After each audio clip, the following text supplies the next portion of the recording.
What is up, guys? It's your boy Black Roo back with another video.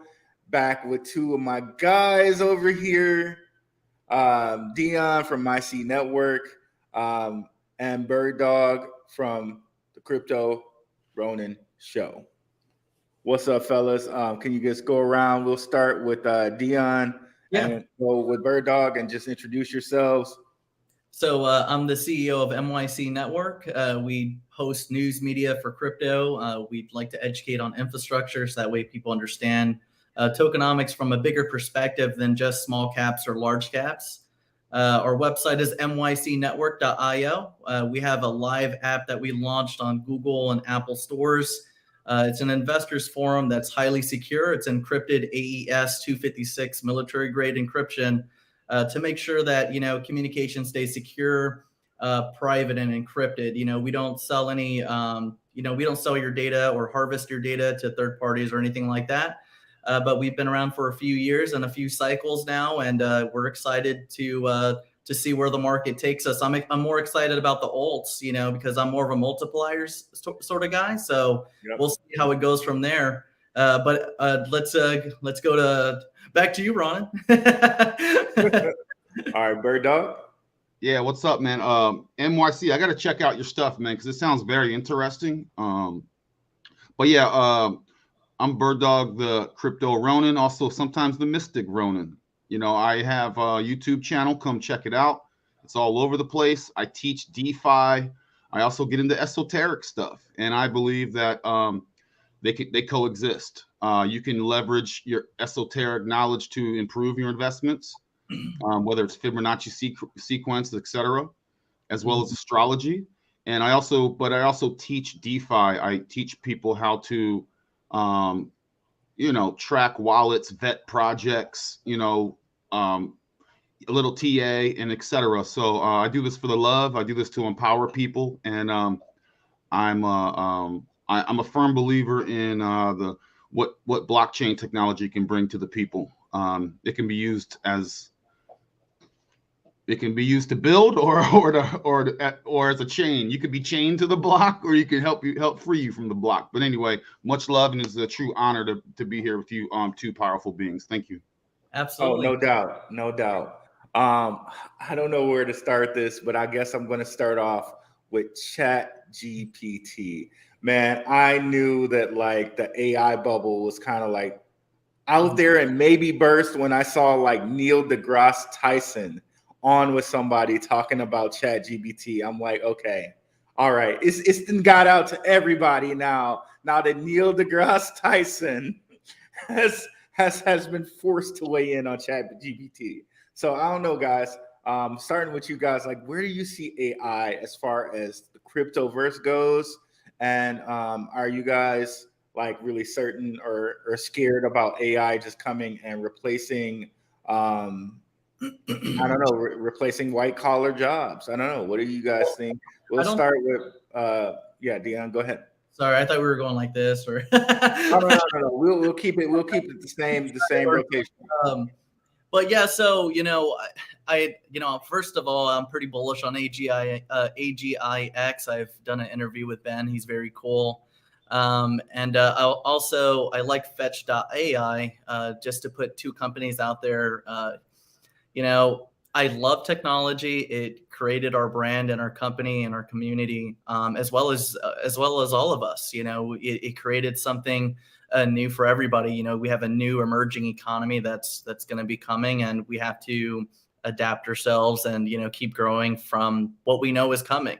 However, let's never forget the value of humans. We need to continuously put human value at the forefront of whatever innovation that we come up with. So that's something I do want to put out there.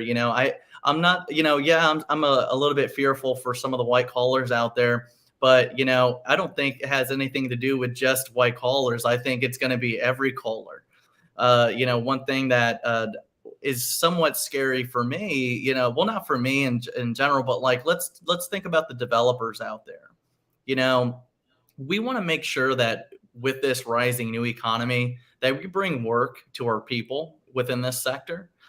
Crypto is a liberator of humans, I'd say so far. but at the same time, we need to continue to make sure that human value is at the forefront of what we do with our innovation and our growth. And, we can't let people forget human capital. It's the best capital in the world. So, that's one thing I do worry about, because when you let's say when I first ran into AGI, it was AGI when I first met Ben. And, what he talked about and the way his business model worked was, it was a place where different developers can congregate to freelance their work for whatever they may need, kind of like Fiverr. But, the whole perspective, or like the entire goal, was to replace everybody there with a robot that could do the coding, the developing for you. And now here we are looking at stuff like OpenAI and the likes of it. So, this makes me scared for our developers. We need more developers, and we need to keep inspiring more people to become developers. We don't want to get to this point where, and I understand from a software perspective, or, from a lot of different people out there that are within this sector, we instantly say, well, there's not enough developers and they're not coming, they're not, influenced enough or inspired enough to do this. So we're just going to create a tool that'll, fill the gap. But, and I get it. But at the same time, let's take the time as a sector within the crypto community as a whole to inspire others to build and inspire others to utilize the tools, because these coins are tools. Yeah, for some people, and there's different people. You have traders, you have developers, admins. You have all sorts of different types of people that are catering to this new economy. But we can't forget about our own workers. We need to inspire people to build within this sector. We can't let go of that and let robots just take over the entire thing. Because I think a team sounds great. When you guys have companies, you have staff members, you have a team that you grow with. Nobody wants to be a leader by themselves. I don't care what anybody says. Humans are socialites. They're meant to socialize. They're meant to network and communicate with each other and to be good to their fellow man. We should keep this, but I really don't think that leaders, let's say, how many leaders you don't really get a lot of in the future, right? Or you don't get a lot of leaders now, right? Well, they're going to be very lonely if their entire workforce is just themselves and a bunch of robots. Like, I do think that there's value in what could be found in other human beings, not just yourself, and what robot you can employ. So I do want to just, throw that out there, as much as I love everything, but I just want to throw that out there. I'm going to jump in right quick, Bird Dog. You know what?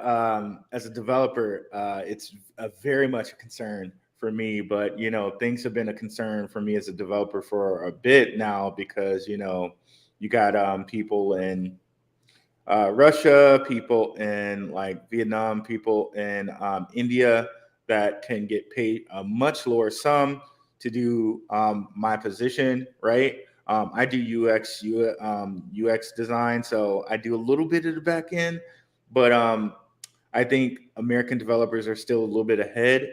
But it's very scary when you imagine, like, a lot of places I know, like, they don't do the development in a real object-oriented way. So if AI can just get in there and do it properly anyway the first time, oh man, then we might have a lot of developers.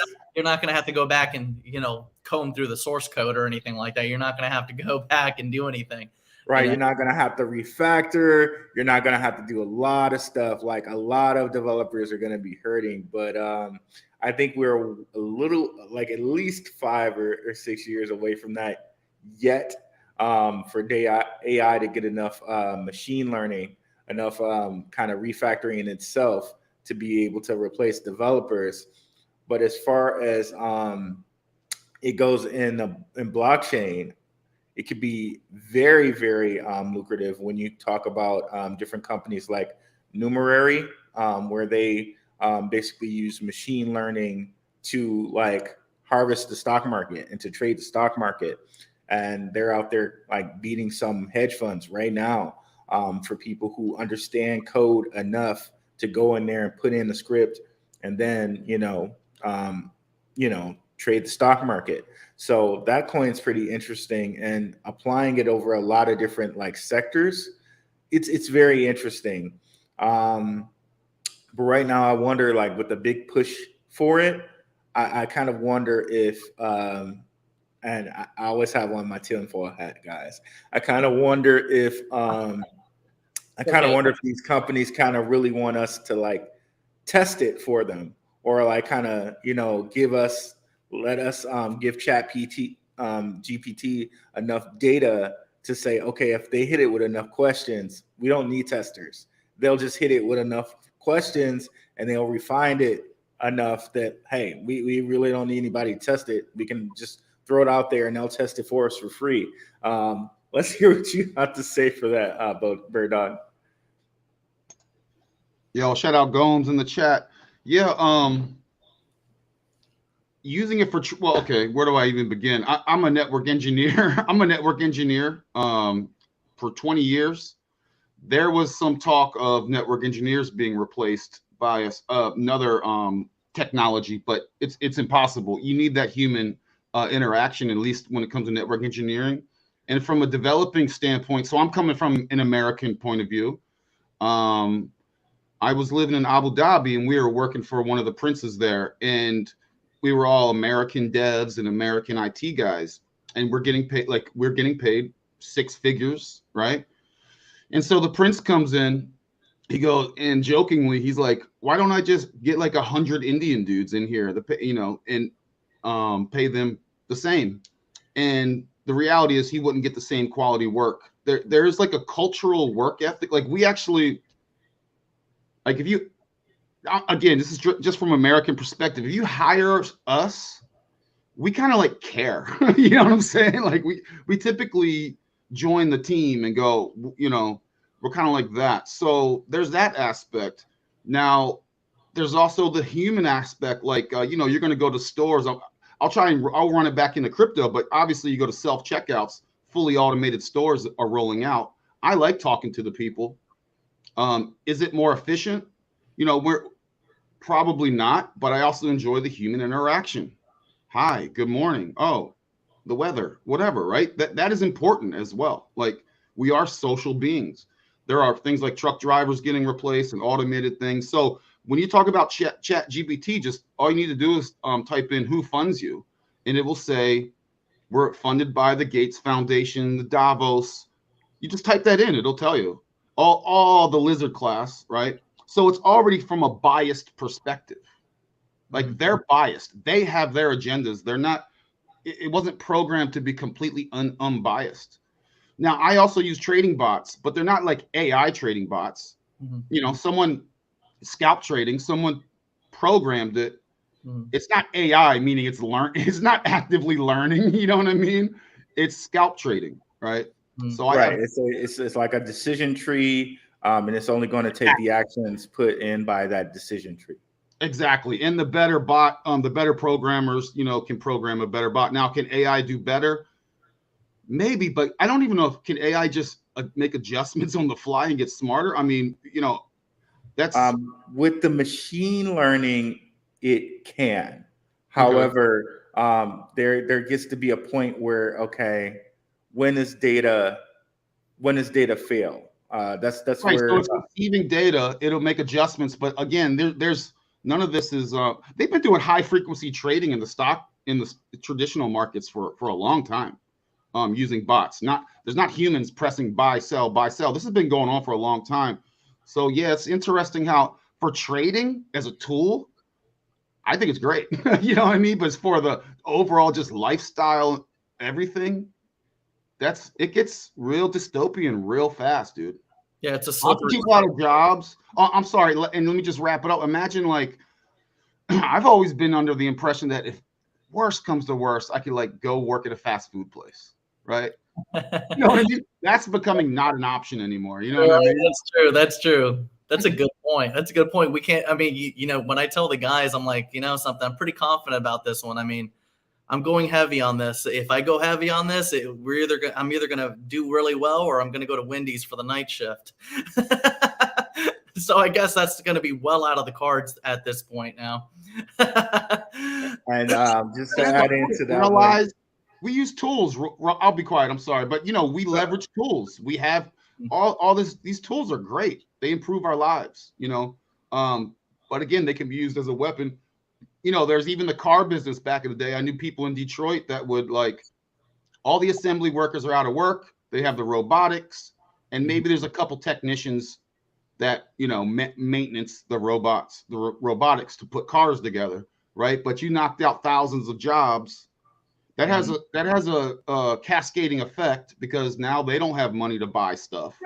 So now that whole middle class consumer, you know, just keeping things moving is another issue. So now what? Everyone's going to live on UBI, right? So it's very dystopian. It becomes in price control. It goes very Venezuelan and very Russian very fast. And I know I'm not a government. I don't like governments. I have my custom fitted tinfoil hat too, baby. And I got to get my Faraday cage rocking. But you know what I mean? I have this. And so when I say North America, when I say American, I'm not talking about the governments. We have a kind of a cowboy go get them, you know, grit, and we're going to make things happen because we have a little bit of freedom, even though it's getting taken away, to start businesses, do stuff. We got ideas. Let's start a, you know, something, a car wash or whatever, you know, like something, right? Yeah. That could be taken away. The middle class, they want to destroy the middle class and just have super rich and super broke. It is scary. I mean, we have the largest wealth gap right now. And, you know, what's even more scary is we have an administration that's pandering to this cause. I mean, you have a ton of people that are living in poverty. They're getting more poor by the year, you know.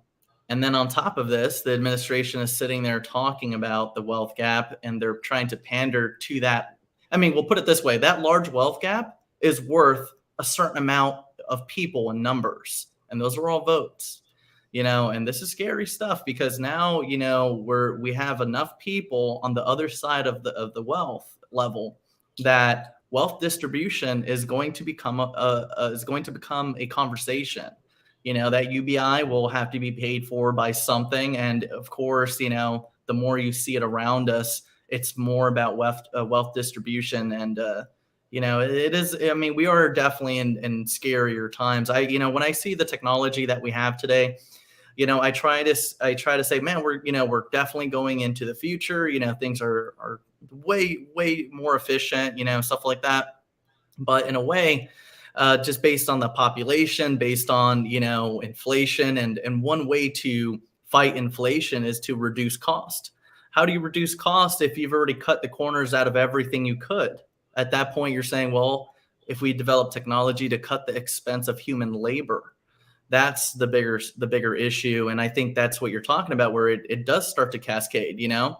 And what's sad, you know, to be honest with you, about, you know, the technology sector and its people, is the fact that there's a lot of people right now that have been convinced through innovation of technology and the doctrine of futurism that humans are becoming worthless, or they don't put out enough value in the world. And, you know, this is dehumanizing. We need to press pause on everything. We need to press pause on this conversation, because it's a whisper right now, but the whisper will get louder, and more you're starting to hear software engineers at very high levels or different CEOs talk about humans that are getting replaced with robots, with their labor instead. And they're saying, well, what are we going to do with all these people? They don't have value. No, you know, that's wrong. You know, you can't place value on human beings based on human-made structures and complexes and stuff like that. It's just not right. You know, we need to really press pause on that and just reflect and, you know, reverse that doctrine. People are valuable. We just need to make them valuable by inspiring them to adopt a new form of labor in that sector. Instead of, you know, saying, I love the new technology, we love this, we love that. We could still say these things, but let's continue inspiring our people within this industry to expand their knowledge or expand outside of their current labor skills to the next level. You know, it reminds me of that movie Platform. You guys ever watch that movie? No. So the movie Platform was an elevator, and it had 100 levels or something like that. And at the very bottom was the poorest poor people that had barely any food. And at the very top of the food chain, or this elevator, there was nothing but gourmet food. Okay. So, you know, this, you know, Platform in a way, Snowpiercer. It reminds me of Snowpiercer. You seen Snowpiercer? No, I haven't. But if And it's the same story type of basically, exact same story, but it's a train. The guys that the poor people are eating roaches, they're in the back, and they have the dining. You know, you instead of going up with the platform, they're going up the carts with the trains. Same story. Yeah, exactly. You know, and that's what we really want to put this in perspective. We can't get to this level where we just start dehumanizing each other based on labor skills, you know, like that's silly. You know, what about, the men and women out there that maybe they don't produce anything, but they take care of their family at home, or, like there's just little things like that, and I know this kind of goes a little bit outside the tech industry, but, we can't get to this point where we look at numbers and sheer numbers of people not working and say, well, they're not working, they're not producing tax revenue, so they're worthless. Logic is evil, and it could get very evil fast, and we need to nip this in the bud. We need to start looking at this and being like, hey, we got too many people thinking like this. They're going to look at numbers instead of looking at people for people and say, this is how many people aren't needed anymore, and that's not right. So I do like that we brought this topic up on AI. I am bullish on these AI projects. I'm sorry. Yeah. Well, I'm bullish on them as well. I will knife you in just a second here. I'm bullish on them as well. But Dion, you mentioned the point about like the value of the human life. And before I get into that, shout out to my Indian and Russian developers out there. Not to knock your hustle, but it may cost me my job one day. So we're just talking about it. We love you, but you're making my job harder. Just going on from there. Just going on from there. Relax. Yeah. So the whole like, I don't know if you guys, I know you guys are familiar with the Georgia Guidestones, but just for the audience out there, the Georgia Guidestones, these mysterious stones, and basically they say like they want human life to be like kind of capped at 500 million. And ultimately, I think that's the goal of AI. We kind of get like spoon fed a little bit of it with like Star Trek and, Star Wars and all these things. And, Star Trek, they have the character Data, right? And his name is Data. How can you make a realistic bot or entity like to like converse with on the metaverse? You need tons and tons and tons of data to make a realistic person on the metaverse. And that's what Chat GPT and different like AIs and machine learning things are actually for. And Twitter and Google and all of this, if they get enough data in, I could just program like, okay, 25-year-old Colombian girl, boom, okay, bam, like, okay, now, great. That I'm going to marry this AI entity, no kids made, boom. And if you look at a whole bunch of different other things, and or are they disobedient? What's that? I'm just kidding. Oh, what? My AI children? I meant the fembot. Right, but see that's like more towards like, okay, if you can get the population down, if you make this like, you can already see. I don't know if you guys like watch or get these YouTube suggestions, but like a lot of different people say, okay, the Western woman is unmarriable, or the Western man is too weak, and like they're already trying to form those wedges between us, like right now. Women here in America, males here in America, and then sooner or later, the next solution to that is boom, AI, and an AI companion. Yeah, and see, Todd Malik is talking about it a little bit, digital twins. So that term, digital twins, and that'll kind of segue us into the crypto a little bit. I know that Fetch AI works on this, and so does AGIX, which Micey Network just mentioned, which is singularity.net. Digital twins is basically say I have a Tesla in real life. If I make a digital twin of it, it's the exact same replica of that Tesla in the virtual space. Reason why that could be very nice is, okay, boom, I can train on it. Like I want to make sure that if a part is going to fail, I can run it through a whole bunch of tests and not have to like fail a real part or burn out a real Tesla. I've twinned it in the virtual world and I can run it through years of tests. And hopefully that would be the exact same as running a Tesla through tests, right? Um, and if you put that into like, okay, like now that's a human being, and you have these haptic devices that they're working on at Davos and the World Economic Forum, then being with a virtual partner would be exactly like being like with a real partner. And that's where I think it is happening. Conversation is like, yeah, we're kind of far off crypto, but that's where I think the whole ultimate goal of it is. And all these like periphery questions that they're hitting people with is just to kind of be like, okay, be scared, but doesn't matter. People are going to use the chat GPT anyway. People are going to fool around with AI anyway, so they'll still get the data they need. I'm pretty high on AGIX as well. Fetch, not as much, but there's one learning too, by the way. Just so you know. What's that? ArcBlock has machine learning as well. Oh yeah, and definitely, guys, check out the interview that I did with Robert Mao on my channel. I thought it was a fabulous interview, one of the greatest interviews I've ever done. Shout out to Robert Mao for being so gracious enough to come on my channel. Can I chime in real quick before we get more into crypto, just to get my, we do have to see things as a macro level of all, because we're undergoing an entire new financial system, which includes all the other topics you could possibly think of. Yeah. All the sci-fi stuff fits into this. Yes, we are investing in, ISO coins and, I'm hedging with all the various cryptos as an investor, because I see where things are going, right? There's no secret anymore, right? We know where they're going. So we're trying to be the best investors and make the most profit in that regard. But we are undergoing an entirely new financial system, a global system.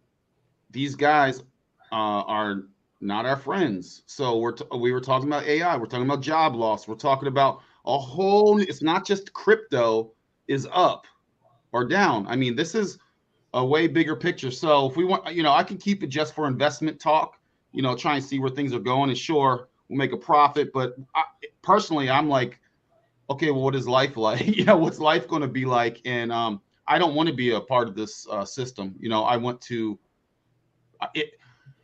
One thing is you always have to remember, if it's artificial, it will always fail. Truth in nature, meaning it will fail gracefully because no one adopts it, which I don't see that happening, or horrendously. But know this, anything artificial will eventually fail. Truth in nature is what's up. Now, we investing, making money, if we just want to, stay tunnel vision on that, sure. You know what I mean? But yes, we can branch off. It's easy to branch off these other topics because the people implementing this new financial system are not our friends. They're not friends of humanity. They're not going to create, they're going to make everyone more dependent on the government. They're going to crush freedoms, whether it's free. You start talking too much and complaining, your UBI, they hit you for a 50 credit UBI because they heard you saying something down the street with your buddy. Not even in a public forum, because they got everything mic'd off and all that. That's how dystopian this can get. So yes, we do go off. We can easily go off into all these other topics, and they are relevant to this. So you guys get it. I don't need to keep going on, but yeah. I say the same thing to my community as well. I say, look, we're riding the devil's tail. I think we're definitely in the right place to benefit, but at the end of the day, you do want to create your own things and go everything first platform, first party. And you want to find your way out, instead of the wealth trap. Crypto is good to have. You can make money off of it and stuff like that, and of course you want to build a forever bag or forever portfolio, no differently than your 401 or, any other portfolio you guys like to play with, whether it be stocks, precious metals, anything, real estate portfolios, whatever. But your investment shouldn't, end there. There's way more you could get done with the profits that you could make. And, you do want to keep your life forever expanding as far as you could make it, so I agree 100%. We are writing the devil's tale. They are talking about digital identifications. But one thing I disagree with, maybe it's just the terminology that turns me off, but you take a look at like ID2020.org, they talk about certification marks and health passes. We can't get to this level where, these companies feel like their products are needed for us to exist and for our rights to exist. That's wrong. We shouldn't have a registration on our rights, especially for travel. I think that's wrong. But another thing, NYC, the more money you have in whatever form that is, the more wealth that you have, the easier it is to navigate this sort of thing. So I can't save the world. My goal is not to save the world. My goal is to focus on myself and improve myself. And I have kids, and not be dependent on the system. Like so if you have a job, Raul, like what you're talking about, you need to have hedge your bet if your job doesn't work out. So we want to generate massive wealth while we can in this window to better navigate this dystopia, because bribes are still going to kind of work, or you know what I mean, or you can still kind of you'll more easily enjoy this experience the more wealth that you have. Let's just face it. And unfortunately, you can't save the world. We can share and get the message out and let everyone decide what they want to do, but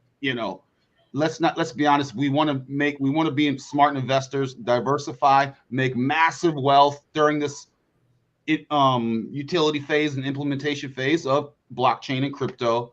And that way we can we're not like, stuck in a city. Maybe we have a nice little piece somewhere, a nice little piece of land somewhere chilling. Like an island? Maybe an island. I don't know, where, you have more options. If you're broke, you ain't got no options, man. That's true. That's true. With my to be honest, with my newfound wealth, I'll be taking the store to, whatever AI store, searching between the shelves of Robo Cheeks and all these fembots. Well, you can upgrade. That's true. Your fembot. That was good. That was good, Dion. You made me snort on live. You made me snort on live air. That was that good right there. Fembot's gonna be fly, baby. I can't be seen with some dusty fembot. You know what I mean? That's last year's model. For the record, I'm very bearish on Robo Cheeks. Okay, I'm gonna stick to. I mean, who knows where that code's been? Who knows? What type of virus is going on there? You got to use protection. No used. Maybe McAfee. You never know. But it's just kidding, you guys. But on that note. We have Davos. We have the World Economic Forum meeting, and a lot of big companies as far as LCX, Ripple, Stellar. A lot of companies kind of connected to the new financial system. So, guys, if you guys are not aware, many banks across the world have a liquidity problem. So you might wonder why you cannot withdraw as much money as you used to withdraw at a bank. It's because they don't have the liquidity. If everyone were to go to the bank at the same time and withdraw past the limit that they tell you that you can withdraw, the bank would have a problem. So in comes on-demand liquidity, which is something Ripple has a patent of, like where they can literally give you liquidity on demand. And I know some of you guys are like kind of old school, like, okay, if you went and bought a house, it takes like X amount of days for your bank to clear, X amount of days for the other person's bank to clear. And with crypto and the blockchain and different things like hash graphs and distributed ledgers, that time goes down to a few minutes, down to like maybe a few seconds. So banks really cannot afford not to use these systems. They simply can't. The See, only it's a thing great that tool. what's that? It's a great tool. It doesn't have to be evil. It is actually a really good tool. I can't stand the time that it takes to sign papers and do all this and transfer money and switch. It is antiquated. So this technology, it doesn't have to be. They don't have to weaponize it, but they are. That's a shame. Everything you're saying, Raul, is like on point. It does solve problems. You know what I mean? I mean, let's face it. They also created those problems. They created Swift, but that's another. That's another conversation. But where we are, it does make sense. But again, they weaponize it. So that's where it really bothers me. It doesn't have to be that way, man. Gosh. Yeah, and like we kind of get into there. It seems like a self-created problem in that stimulus and things printed the most amount of money in the last like 2 years. Like literally, 80% of all the money out here has been printed in the last 2 years. So I don't know. Like it almost seems like they want the dollar to go away, and the best way to do it, since they can't really control like who has it and when, right, is to make it worthless, literally worthless, right? So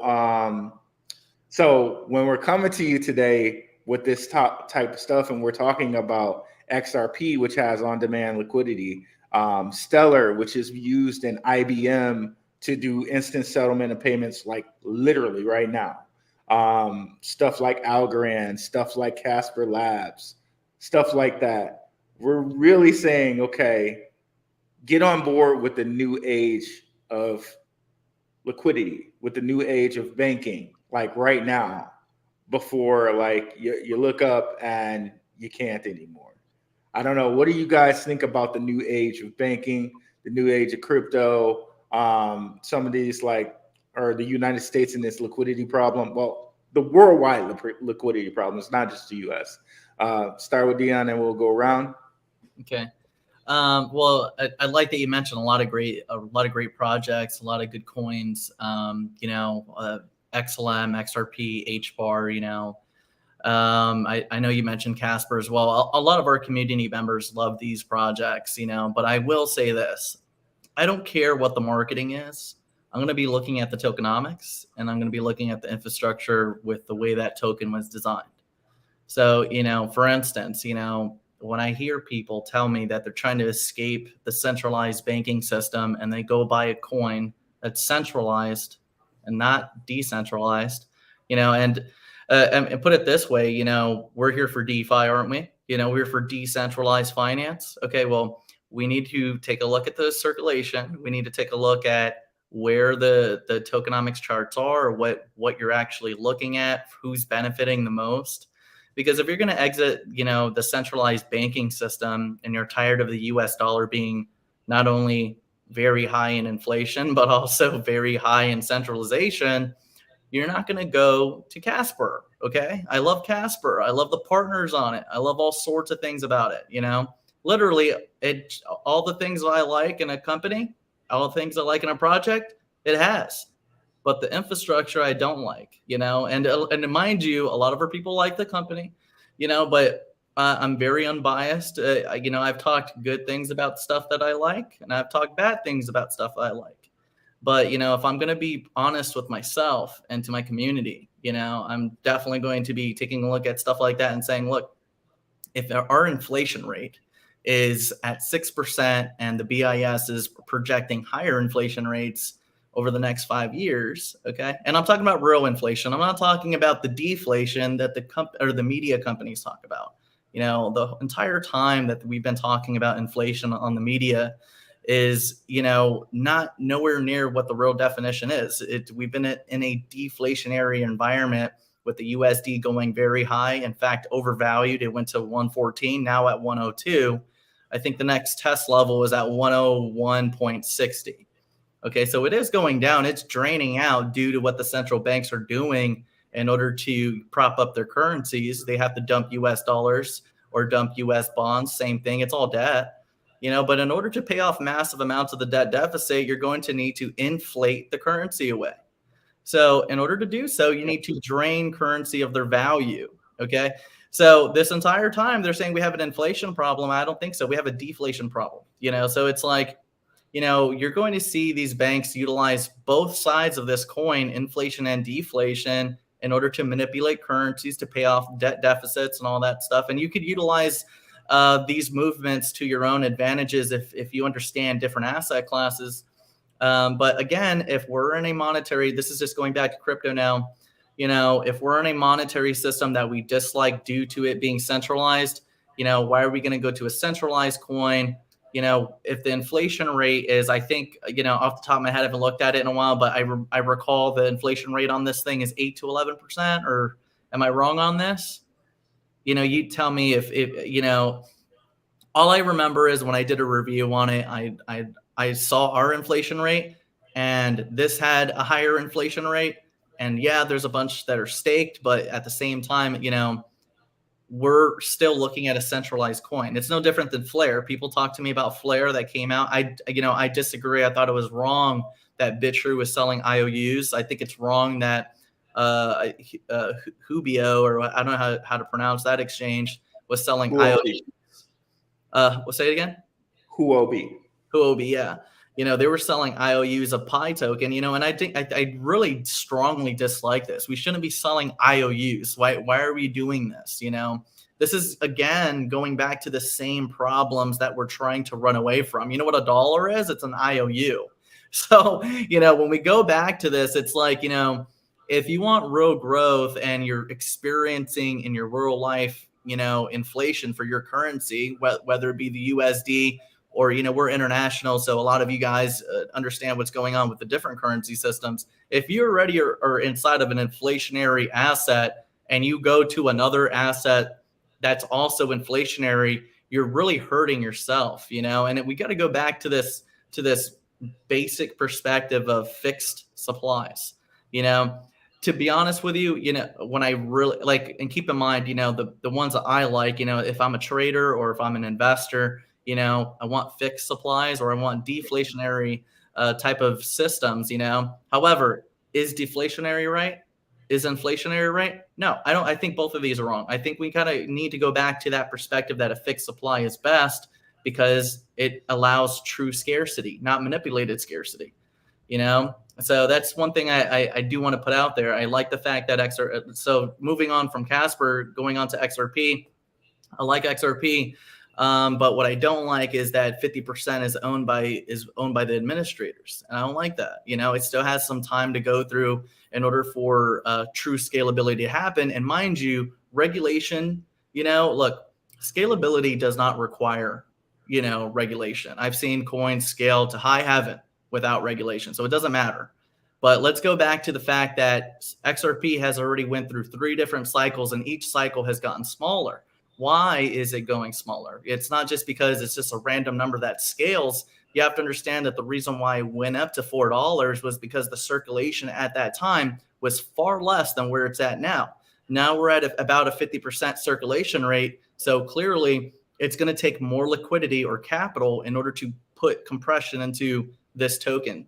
So, again, the reason why I went to 4 that first cycle was because at that time, I believe, was only 20 or 30% or less of circulation out there. So there was more compression. It would be almost like purchasing a coin with 300 million coin cap at that time, so, or 300 billion or whatever, or 300 million. So, it goes by the tokenomics. It's not just about whether it's a large cap or a small cap. You got to look at the circulation too, to get an idea of where you're at in the decentralization process of the coin, because every coin needs to go through a decentralization process. The admin needs to divest enough coins into circulation for people to purchase it and utilize the coin, and it's their job to.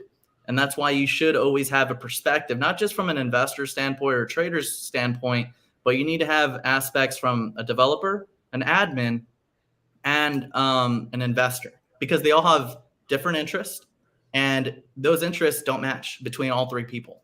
So it's very important as a sector we understand those principles so that way we could kind of decipher what's what. You know, I think HBAR and XLM are going to do well. XDC will do well.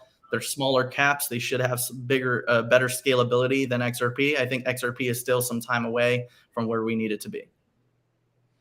Okay, yeah, gotcha. yeah. I'll just chime. That was beautiful, man. Thank you. You know, maybe I'm a bit too ideological, but I feel like they're taking blockchain away from us. I believe in a fully decentralized network, not owned by any one type of outfit. XRP, I know all of it, but it's, you know, they just minted it. They just created all the coins at once, right? Yes. Which is kind of weird. And then I like proof of work, and I get there's, you know, I don't want to get into a debate. I'm not on any side. By the way, I'm in no tribe, cult, nothing. Okay. But you can argue proof of work is beneficial towards decentralization. Sorry, I'm getting tongue twisted. No worries. Proof of stake, the same thing. You know, like a VeChain or something, having nodes everywhere, incentivizing people to run validator nodes, right? I love proof of stake in that regard. We don't need regulation for that to happen. But sure, the Swift kind of global IMF stuff, yes, it's super antiquated. Go read about that. So it does need to be replaced. I'm not going to get into Swift, but guys, it's literally like if one country buys something from another country, like it's a whole bunch of like IOUs written, like they don't actually get paid. And then there are these coffers where they just move like money from like Korea's locker to like Russia's locker. You know what I mean? Like they like literally they'll go with a cart with money. A 3-pool transaction. You know what I mean? Like from pretty, sender one pool needs to clear, they send, you know. Yeah, so it is antiquated, and I'm not, you know, you guys can go read about that. There's tons of books on that, but you know, I don't want them to take a good thing away from us. I'm hedging. I like the overledger stuff. I think overledgers are really cool. I think they're a good investment. I think they're very have a lot of utility. So quant and all that. And I'm big on. I think for investment, I have my investment portfolio kind of divided into 3 sections. The top one is like all the like layer 1 stuff, you know, Avalanche, you know, all that stuff.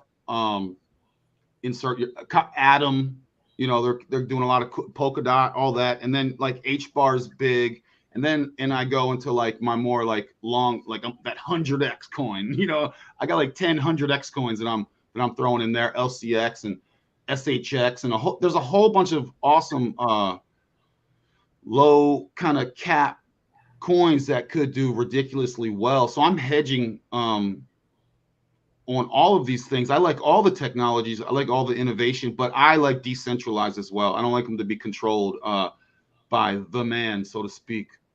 I also like privacy coins because I think people, once they start getting CBDCs, think about that. We're talking about value. These are like credits. They literally are not, you just go 1-to-1. Everyone just agrees this I'm just gonna call them credits, like it's like a sci-fi movie. This one credit equals this one credit, and it's. I know that fiat currency and the currency wars have been going on, where everyone's racing to the bottom to kind of beat each other's debt out. It's like everyone's destroying their own currency on purpose to get a hedge on the other one, and it's all. And then zoom out, they're all in on it together. It's a bigger picture, but the CBDCs coming out have zero value backed. Like there's no value there. It's like sci-fi credits. So that's going to be interesting. So, you know, I'm hedging with privacy coins. I'm hedging with ISO coins. I'm hedging with all these other coins as well. And I'm super bullish. I'm not trying to be a Debbie Downer, but like riding the devil's coattails, man, you just got to be you got to be intellectually honest here. You know what I mean? Let's not pretend that Ripple are the good guy. Like, I'm sorry, Ripple is not your friend. You know what I mean? Let me build on that a little bit, Bird Dog. And by the way, guys, how you say my first name is Ruel. I always say Raul, bro. I'm sorry, man. No, it's okay. I've gotten a lot of stuff. Raul, Russell, man, you'd be He's always surprised. saying MyC network all the time instead of MYC, so don't worry. But Rue is also fine. Like Rue. But the way I see it, there are like four factions. There's the sovereign faction, which is like, Bitcoin, Litecoin, privacy coins, gold. That's like the sovereign faction. And then you have kind of like the foreign faction, which is like, you could also include the WEF in this, but they're everywhere. So, but the foreign faction, which would be kind of a Ripple, Quant, Stellar, but you can kind of include Stellar with the US too, but those type of people. And then you got the US faction, because it seems like JP Morgan, they were in with Cordia R3, they were in with them, and they were just like, okay, we're going to get out with you guys. We're going to pursue our own interests, which was basically controlling Ethereum. So yeah, they America and Ethereum with JP Morgan and Consensus, JP Morgan and America, and so it seems like Ethereum is more America, and they're going to try to get Ethereum to be the America token, along with like USDC. USDC is kind of heavy with America and the WEF. And then you have those kind of WEF focused things like Ripple, LCX, Stellar in a way. But WF, they're on most sides. But there seems to be WEF, America with Ethereum, the foreign ones with R3 Cordia and all of that, and then the sovereignty with Bitcoin. Like they're not trying, like they know they can't control Bitcoin, but yeah, a lot of people have investments in it, so they're gonna kind of just let it ride. That's how it seems to me. Any opinion on that, Bird Dog? Go ahead. Yeah, and there's also, and I'm going to add into that. There's things like BTT. What's the other one? Oh gosh, I'm drawing a BitTorrent. BitTorrent. Well, what's the big one that's not BTT? What's above BTT? Tron. It's one of those where basically you're doing file storage across decentralized. Filecoin is what I was. Yes. So that's boring, right? But I think that technology is beautiful. Blue chip. Blue chip. Yeah, it's definitely blue chip. Yeah, it's like it's like when you BitTorrent movies, but you have files fragmented everywhere, and you again incentivize those people for using their resources. AKT is another one. They use unused resources from people. They incentivize them with their AKT coin, and it's like I saw their price point against Amazon Cloud and Microsoft Azure, where it was like maybe Amazon will charge you $100 a month, but AKT will charge you like $2 a month. That's the huge cost difference, and they're going to provide cloud services. So I think the boring stuff like cloud services and file storage and things of that is great as well, And I think that's just a whole nother that's maybe another club to add. Arc Block, because so with ETH 2.0 you're going from mining to cloud computing. That's one reason why I'm really bullish on Arc Block ABT. It's on Coinbase, and that has pretty much a variety of different use cases like digital identification. They're the only DID compliant company out there under W3C and CERN. You got machine learning, so you got a little bit of AI in there as well. And then cloud computing is going to be definitely needed, especially with ETH 2.0 now, going from miners to that. So I do think that cloud computing is going to be a mega industry as we go forward from here. Yeah, and dude, they have pardon me. I'm really bullish on AKT. It's part of the Cosmos network. I'm not trying to shill it, but they're also coming out, hopefully, with these little miners that you can have. So you're adding CPU to this huge cloud network they already have partners with data centers called Equinix. They have like almost 200 data centers. I've worked with Equinix before. They already have partnerships with. That's a partner with ArcBlock too. You know what's so crazy is like, so there's ArcBlock, Polkadot, and Atom, and they're very similar in use case. I like all of them. I mean, we did really well with them. Autumn, you know, when we first bought into that, it was about $3, $2.98, and then Dot was roughly $4. You know, and there were people before that. You know, so I look at stuff like this. I'm like, man, you know, these are still emerging markets. You know, there's still a lot more growth to be had for companies like this that have a lot of interoperability going on. So, and they have real world solution. They have real world utility. You know, yes, I know like the XRPs and things, the ISOs are going to solve the, world global system. But there's all these other utility coins that are actually providing a service, actually being implemented as well, that are also good investments as well, in my opinion. And by the way, my C Network mentioned Atom, Cosmos.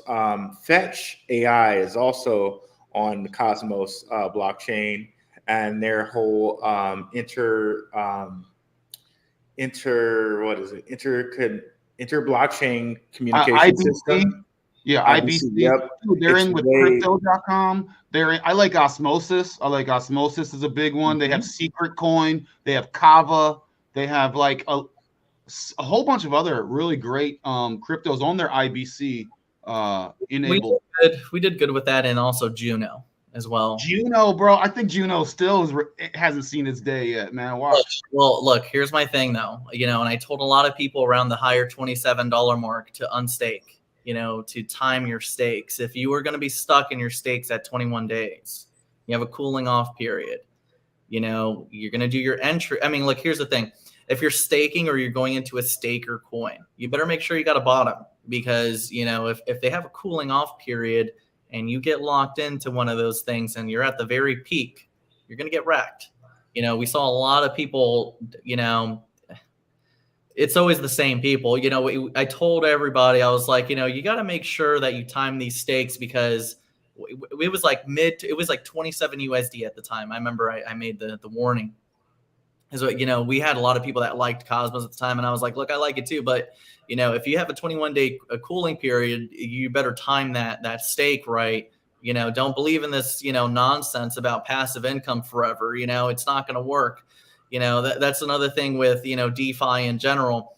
If you have a lot of inflation or you have a lot of mining going on in any sort of fashion, that liquidity will empty out and it'll have a price impact eventually. So, you know, you still have to have a trader's mentality. If you see something, you know, I mean, at the time, it was like $8. I remember it was first entry. This was when we first got introduced to it around the time, and there was money made. But, you know, at the same time, you know, nobody seemed to want to listen to it, because it was like this echo chamber of, oh no, passive income, no one's ever going to sell. Okay, well, they sold. Now look at you, 95% negative. So only the best and brightest over here. Very great point, Dion. Very great point. I was monitoring Constellation DAG, and they had 1 month which a lot of people did not renew, because they do the unlocks every month. A lot of people didn't renew their staking, and I was like, okay, maybe that's a clue that the market's going to go down, and sure enough, it did. Oh yeah, it's kind of like when you see whales putting money on, or putting crypto on the exchanges or something. That's always the typical indicator. But by the way, I'm a DeFi king, and I make ridiculous passive income in other DeFi regards. But yeah, I hear you getting jammed up in the lockup periods. We just gotta make sure it's sustainable, you know. If there's more than 30-40% exiting the liquidity pool, eventually there's more tokens than liquidity. It's not, you know, you have to just make sure it's sustainable, you know.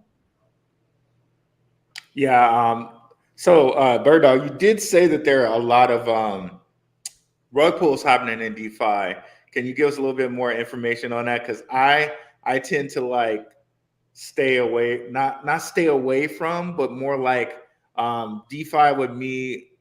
I I'm looking for the best project that solves the best problem.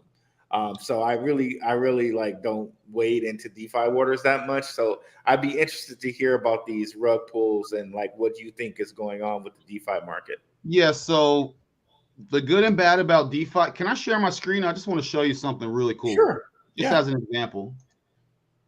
The beauty about DeFi. What if I press this button, share? Yeah. Just make sure you share the audio. No, Always. okay, no audio. I'm not sharing any audio. There you go. Okay. So I just want to bring this up as an example, and then I'll talk about the rug pulls. Let's see if you can see that. So, for example, BTC and ETH, this is APR, 40% APR, right? You can also, if you get 53% APR with ETH USDC. This is for the hodlers. If you're hodling BTC, I'm not saying go buy BTC, but if you're already holding it, look, 53% APR. So let's see what 53% APR is. You know, if you're compounding monthly, that's 60, almost 68 APY on Bitcoin. And you're not going to find this anywhere else, right? That always scares the crap out of me because they usually with things like that, they give it like upfront for a while and then it stops. Or Well, they these guys, for it. this was in the 200s, so they did lower it. This is their lowered one. You know, they earn their house coin, and who cares? I never care what coin you earn, because as soon as you earn it, you just swap it for whatever you want. I don't care what the coin is that the rewards are in. So, you know, I'm just bringing awareness. I'm not telling anyone to do anything. I'm just throwing some basics. And this team's been around they also do drip. They've been around for like over a year, which is pretty remarkable for DeFi actually. But you know, Polkadot, you get 80% APR. Polkadot and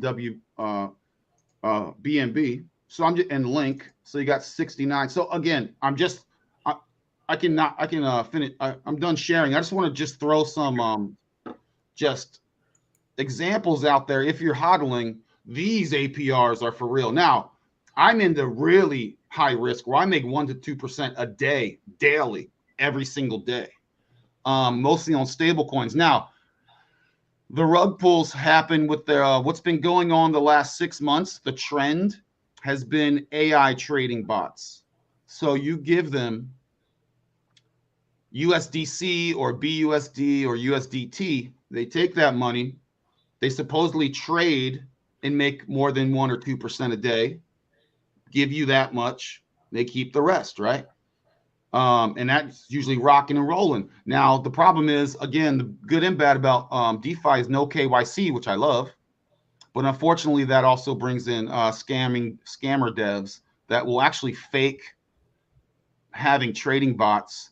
This has been going on even in the MT4 Forex. There are people that would literally set up a fake server and go, hey, look, I'm trading. And you're like, wow, proof of trading. Like, there's some scammery that happens. So the rug pulls they just take your money and disappear. You know what I mean? Yeah, that scares the literal bejesus Well, out of me. I would say if you guys want to like learn that from a pro, like check Bird Dog out. I will never touch those. It's too risky for me. I just can't. Can I share again? And here's some I'm gonna throw some tools out there for you guys to check wallets. Can I share? Oh, let me see if I can share this just real quick. Just bringing awareness. Okay, well, Bird There Dog's you go. bringing that up. You were going to say something, Dion? So we like DeFi as well, you know, and again, this goes back to sustainable yields. You know, you want to make sure that if you are getting into higher yield DeFi tokens or anything of that sort, that you make sure that your entry is at best level. You don't want to be getting, you know, first of all, you know, you don't want to stake at a high price, you know, because now, you know, you might get locked in your stake, or, you know, in general, it still takes some time to get out if you need to. You want to make sure that the yield is sustainable. You know, 30-40% APY is not truly sustainable. However, with enough volume, it can make sense for so long until it implodes on itself, which it will eventually, because that's what you have your, you know, from your bottoms to your tops. So, of course, staking at a bottom and letting the liquidity come in so you could collect the transaction fees and so forth, yeah, it'll make a lot of sense on the upside, if you're going in at a bottom entry. However, you still got to know that when you're staking or when you're doing any sort of anything type of within this type of mechanism, you're still relinquishing the custody to your keys. So you're giving your assets away to a mechanism and you're losing custody of it. So at that point, you're no longer the custodian. Someone else is holding it for you to generate the yield via smart contract or whatever mechanism it may be. So, it just have that type of, and mind you, there's a lot of money to be made in DeFi, but, people still got it going into it. You have to think about custody. You have to think about entry. And then you have to think about cooling periods, if there is a cooling period, and, just making sure that, you understand your risks that are out there, so that way you could strategize accordingly, because there's always going to be a downside and an upside, or a bottom and a top, and your job as an investor is clearly to buy cheap and sell high, right? At some point, you don't want to get sauced, into this perspective that no matter what you do, that everyone else is staking and no one's going to sell or, swap the token. They're just there for passive income. Don't get sauced out there because it's bullshit. It's never going to happen. People are going to see scalability happen because most people stake, and because there's staking going on, there's no selling. So you got scalability. And when that scalability happens, don't trust traders not to trade. That's all I'm going to say on that. Okay, so, and I'm going to let Bird Dog finish, but just before I do that, I just want to let you guys know, we're not financial advisors. Do only what's comfortable for you. For me, I do not touch this. It scares the bejesus out of me.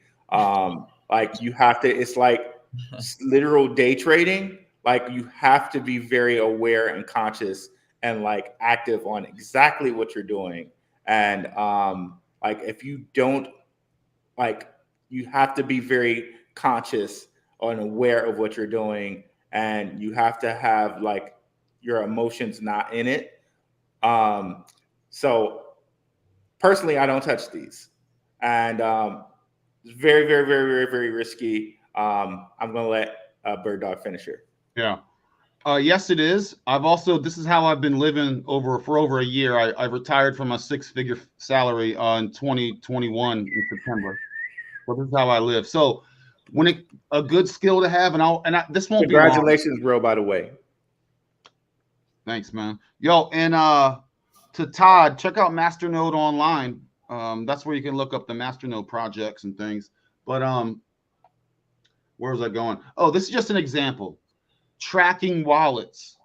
You can track this is the public, this is public ledger, Binance Smart Chain, Atom, Ethereum, you name it, Polygon Matic. I can track wallets. I can teach that. It's actually not that difficult. But here is one. If you go to Dune.com, it's just a great tool. Just put Dune.com in your arsenal. The blockchain doesn't lie. So here's inflows and outflows, right? So daily inflow, daily outflow. So you can see kind of when the money is coming and going. And this is with stable coins. So I'm just throwing this out as an example, a tool to use. You can look at top wallets, and another great site is dbank.com. So this is another great tool to just kind of either research. You can also track wallets. This is just good to have. Pancake Swap. It's good for looking for liquidity if you're a trader, because I also trade. And I have bots, so I'm looking for pairs. I'm looking for liquidity pairs.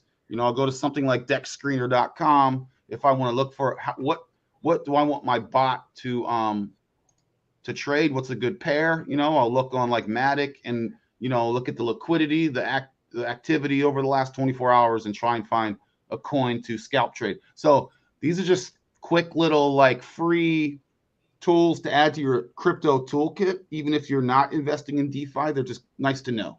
That's all. So very nice tips from Bird Dog. And by the way, guys, if you're not familiar with the community tab, if you go to the community tab in my on my channel, I have both Dion and Bird Dog's channel. So if learning more about DeFi is something you guys are interested in, check out Bird Dog's channel. Give him a little like and subscribe over there, and definitely like the video, guys. Only the best and brightest over here. So definitely check my guys out.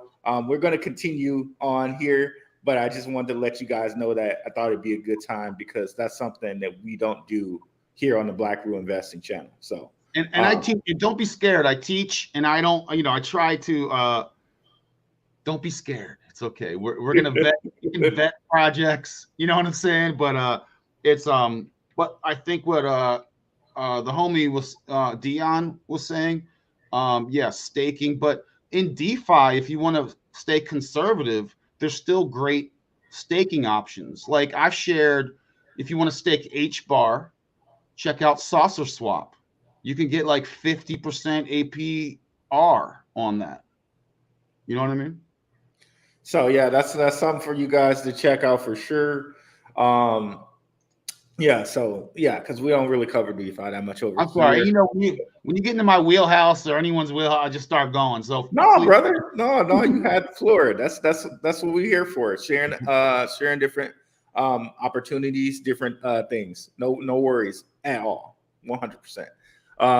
So guys, then besides DeFi, the next thing that's a pretty big thing for me is oh my God, I lost my train of thought.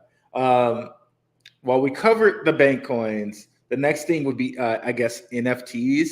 NFTs are pretty low at the moment, but like I wouldn't recommend getting into anything other than like blue chips at this point in time because, I just wouldn't recommend getting into anything other than blue chips. Couple blue chips I would recommend on Cardano would be like cornucopias or what was the first project they did? I think it's called Space Buds or something like that. There's always the Bored Ape Yacht Club, but I think again, kind of back to AI. AI in the metaverse is the big thing, and that's kind of where we're headed. But NFTs also will be kind of like way more bananas when we get the metaverse up and running. And three big metaverse coins for me are Seek. Well, four. Let's do four. Seek, Sandbox, Decentraland, which is Mana, and Seek, Sandbox, Decentraland, and Boson. And Boson is basically doing, they made up this term phygital, digital to physical goods. Like if you see somebody wearing a pair of Yeezys in the metaverse, it's like, okay, maybe I want those for in real life. You go on Boson, you get them in real life, and you probably get them on the game as well. And, that's where we're heading with a lot of that. What's your opinion on not only the metaverse, but NFTs, Bird Dog? That's interesting. I'm not an NFT expert, but I try and buy like Sologenic. Someone's mentioning. I like to invest in the underlying protocol that they're built on. I'm not like a big especially art related stuff. But as far as that like consumer related stuff that you're talking about, I don't want to be the consumer. I want to be the like investor of whoever's running that type of NFT project. So, sorry, I don't have a lot to add to it except for I'm looking for the time when a whole bunch of stuff is tokenized where I could just invest in an NFT and in like a off-chain related stuff. I think is really cool. But yeah, the art stuff I think is a great way to launder money, just like in any art, just like in the art world. You know what I mean? You can launder money through it. It's great. Yeah, a lot of that does go on, I'm sure. Oh yeah, it's gone on in the regular art space. Now it's just easier. But yeah, I'm sorry, I don't have a lot to add. I mean, Ledger City is probably going to be huge. I also like another coin called DeFi Land, which is kind of related to the metaverse, not necessarily NFTs. But yeah, I'll yield my mic because I don't. Okay, no worries. I see that Leonard mentioned a metaverse in the Cardano space, Pavia. That's another one to take a look at. And cornucopias, they also have land, and it seems like they manage their stuff well. Um, oh man, I lost. Okay, there we go. I swear I had a stroke like 6 months ago. Sometimes my neurons do not fire the way I need them to. But anyways,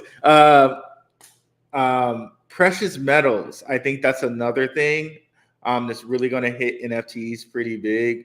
And also, if you guys have done any looking on the whole Davos coins, there's XDC. XDC is going to be pretty heavy in trade finance.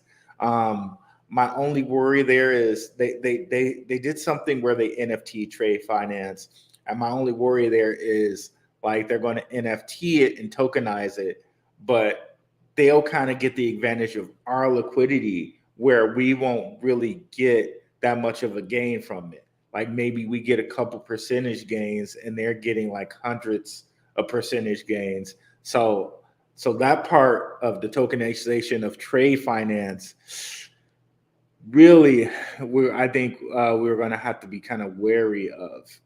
One thing I do buy NFTs where they do provide passive income. They're like a DeFi way of buying shares in a company, and you get dividends. That's happening now, unregulated. Yeah. So that's happening now. So I get that. I like NFTs that have attributes. Yep. You know, I don't like the homie saying JPEGs. Save your JPEGs. No thanks.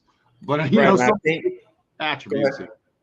And I think the company you're talking about is Republic, where they do that, where you can actually buy NFTs and get like kind of a piece of a company and not have to be an accredited investor. That's actually pretty cool.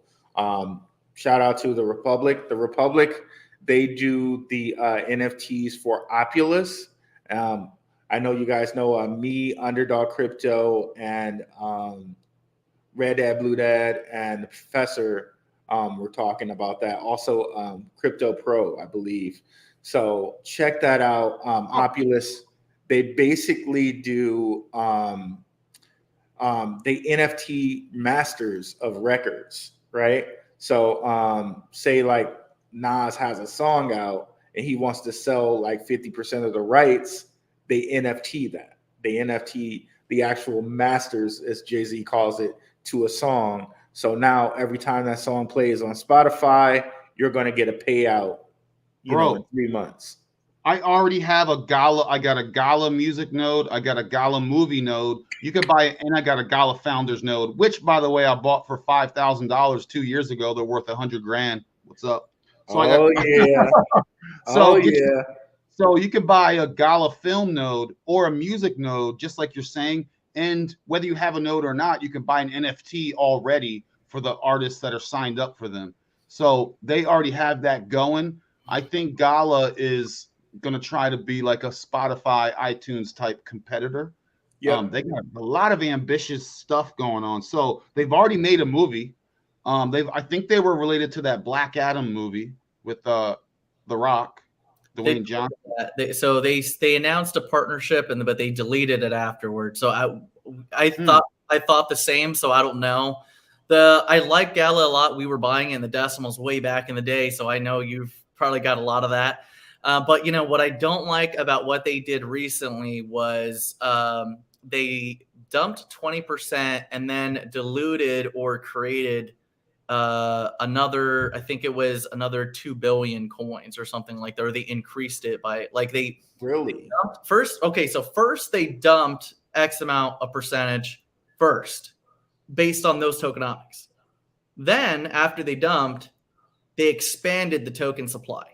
That pissed me off. I didn't like that shit. So Gala did that? Yes, they did that. I didn't like that at all, and to be honest with you, I'm never going to feel the same, to be honest.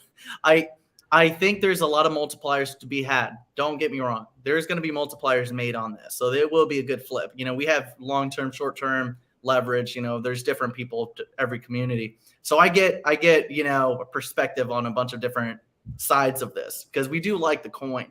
However, because they had did that, I'm just never going to look at the management team the same again because I didn't like that. So I will put that out there. Wow, isn't that I guess we'd have to technically like get into their paperwork, but I would think that would be illegal if you said that your token supply is this, and then you all of a sudden Well, expand it. it doesn't Make- matter. They did it by the smart contract. If they put into the smart contract that they could print tokens, okay, when is it going to happen again where they feel that it's necessary to dilute the supply again? So I mean, and again, look, these are just things that I'm talking about where it's like I'm not here trying to FUD the project, because clearly there's substance and we've made good money off of it in the past.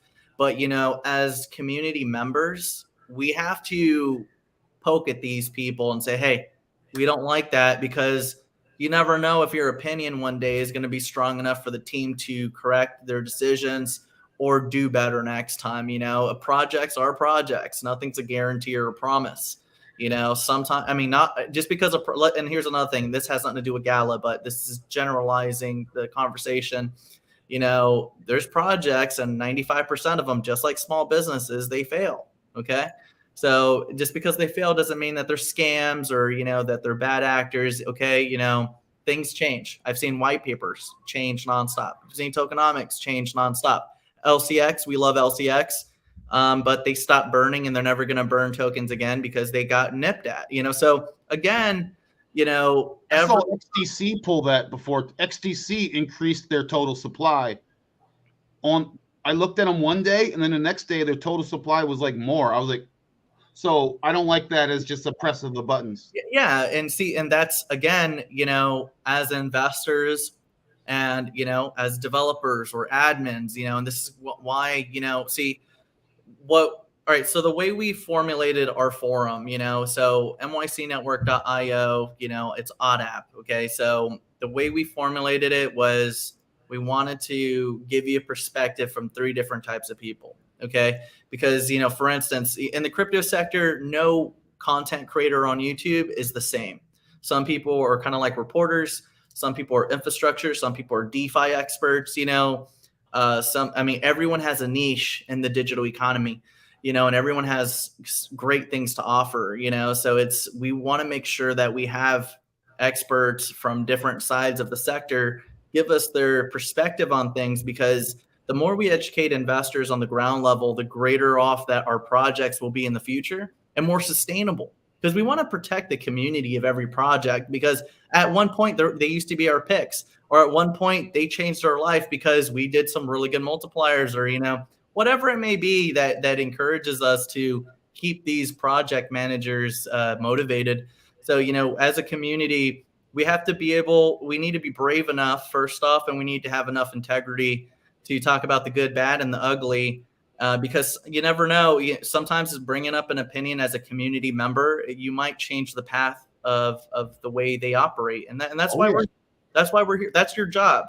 Our job is not to be permabulls. Our job is to tell these people what we want and how we want it done, you know. So we should pay attention to these smart contracts, see if, you know, inflationary, deflationary, you know, do they have the power to print, you know, all of these different things are things that we need to take account of when we're looking at these different projects. It's not enough to just be one of those guys on Twitter or Instagram, YouTube. I know all these picks, you know. It's so much more to this space than just that. Hold them accountable, especially the community. You can actually get, like you're saying, if you put enough pressure, make enough noise, we're all investors. You go, whoa, the investors are being a little, maybe we can make adjustments. Ruel, can you share my screen? I just want to give NFTs. So this is, again, I'm just using Gala as an example with the potential of awesome NFTs. This is Gala music. Snoop Dogg, for example. You can, for example, where the technology is going, you can invest in like a song of your favorite artist. You can buy an NFT, which these are actually sold out. But if you bought an NFT, imagine buying a spot on Spotify, like we'll use Nas as an example because we're old school. you buy a NFT from Nas. Every time it's played on Spotify, you get a little fraction, you get little tiny payments, or Justin Bieber, whoever the cool kids are nowadays. So I love this, I love this concept. The royalties. The royalties, yeah. So the royalty, yeah, I love this opportunity. I don't care about Gala music. I'm just bringing this up as an example of NFT potential investment that actually is not just a JPEG. It actually has like value, so to speak, or attributes. I agree 100%. And then you can sell it. You go, hey, I don't want this anymore. Do you want it? And you go, yeah, I'll take it. It's fine. You know. I also like I mean, we've seen a lot of different use cases for NFTs, and I do think you're hitting the nail right in the head. I mean, music that, you know, that has a reoccurring business model type of scenario, so it's perfect. You know, you could be resold, or the song could be played on different platforms, you get paid from it or something like that. That's awesome.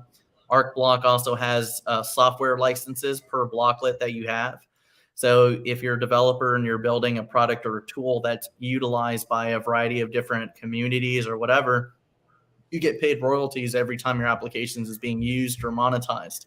So these are just different things that the real future of NFTs will be. Not to mention NFTs are stakeable. You know, if you have a validator, depending on wherever layer you're playing with, you could stake NFTs, you could stake tokens and all that stuff. So it's all there for that passive income stream. So I do think that it's more or less, if you just got to learn how to utilize what you're buying. You know, you could flip them, but you know, there's so much more in the DeFi space that offers passive income that, you know, is sustainable. You know, not everything is perfect yet, you know, but there's little things that everyone has to know, or there's little ways to take advantage of these different systems to make the most profit for yourself, you know. But what's nice about what we're talking about in regards to DeFi is we're in a bear cycle right now. This is when you should be doing those things, not at the peak of a bull market like people were doing in Juno, or these other, you know, random coins that they were launching all over the place, airdrop after airdrop. You know, to be honest with you, when I saw that and this whole big whale story, you know, you like Cosmos as well, Bird Dog, right?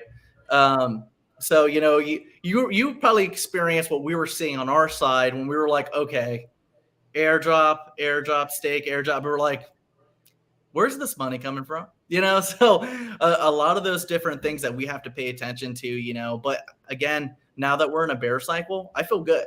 The fact that we're in a bear cycle now, I feel comfortable again to stake. There were people staking Juno at like $30, and I was like, "What are you doing?" You know, oh God, yeah, it can only go up. It can only go up. Yeah, how bad it was. So that's why I tell people, like, you know, your entries and your exits are important, and just because you know a large cap or a small cap, you know, that doesn't make you a tokenomics expert on the way things should work. You know, you got to look at things a little bit differently for your entries, your exits, especially with large caps. A lot of people disregard large caps because they're large caps over small caps. And I'm like, it's about your entry.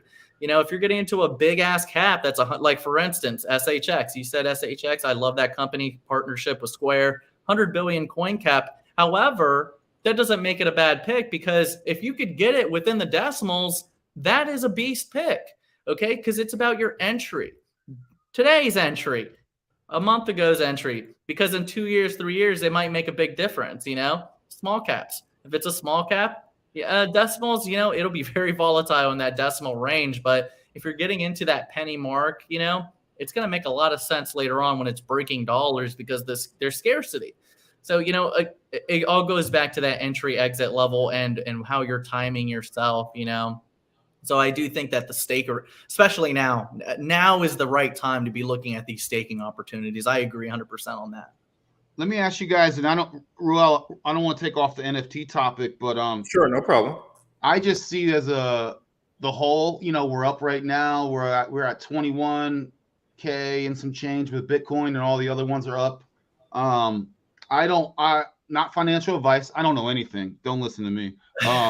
But I feel no matter what, I feel like, just remember there's going to be a sell in May, walk away scenario this year, just like it seems to be every year. So don't FOMO in this. I don't think this is the time to buy right now. I think we got another week or so. This is just a micro cycle.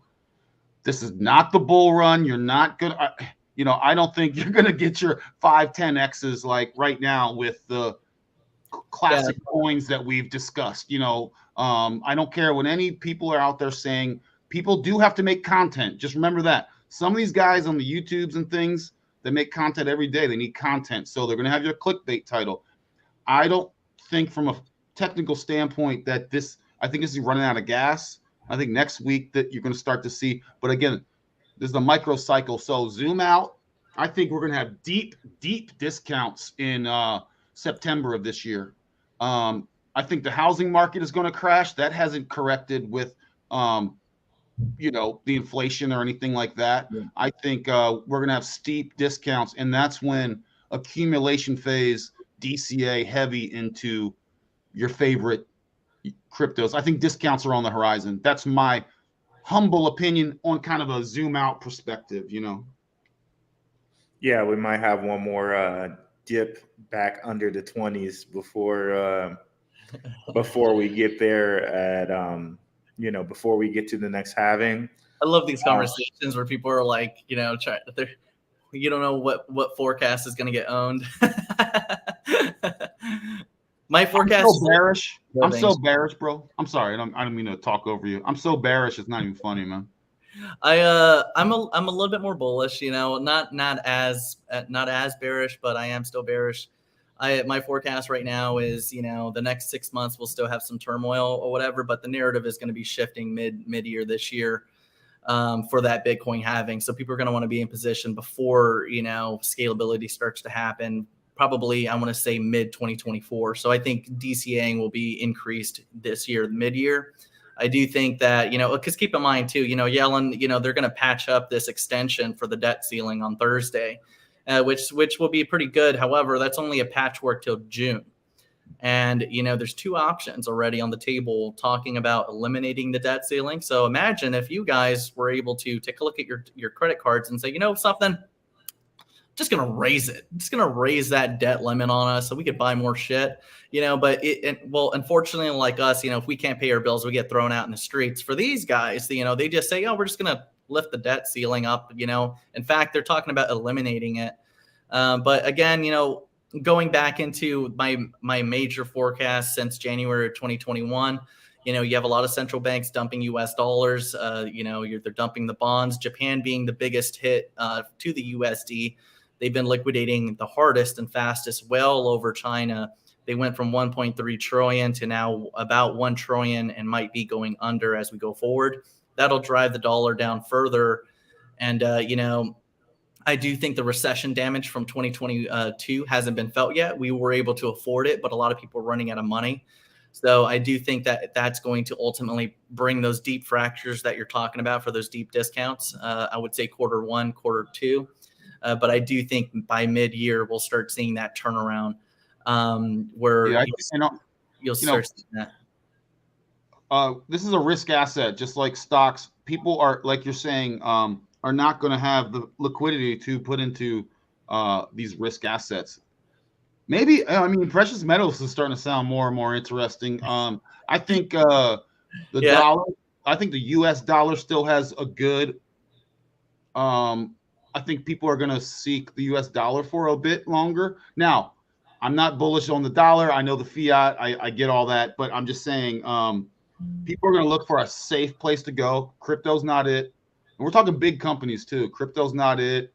Stocks are not it. So maybe precious metals, maybe the dollar. But yeah, the inflation and all the chaos that's been going on has not been felt yet. The price of goods are going up. Housing has not been corrected fully yet, price wise, and I don't think it's meant to.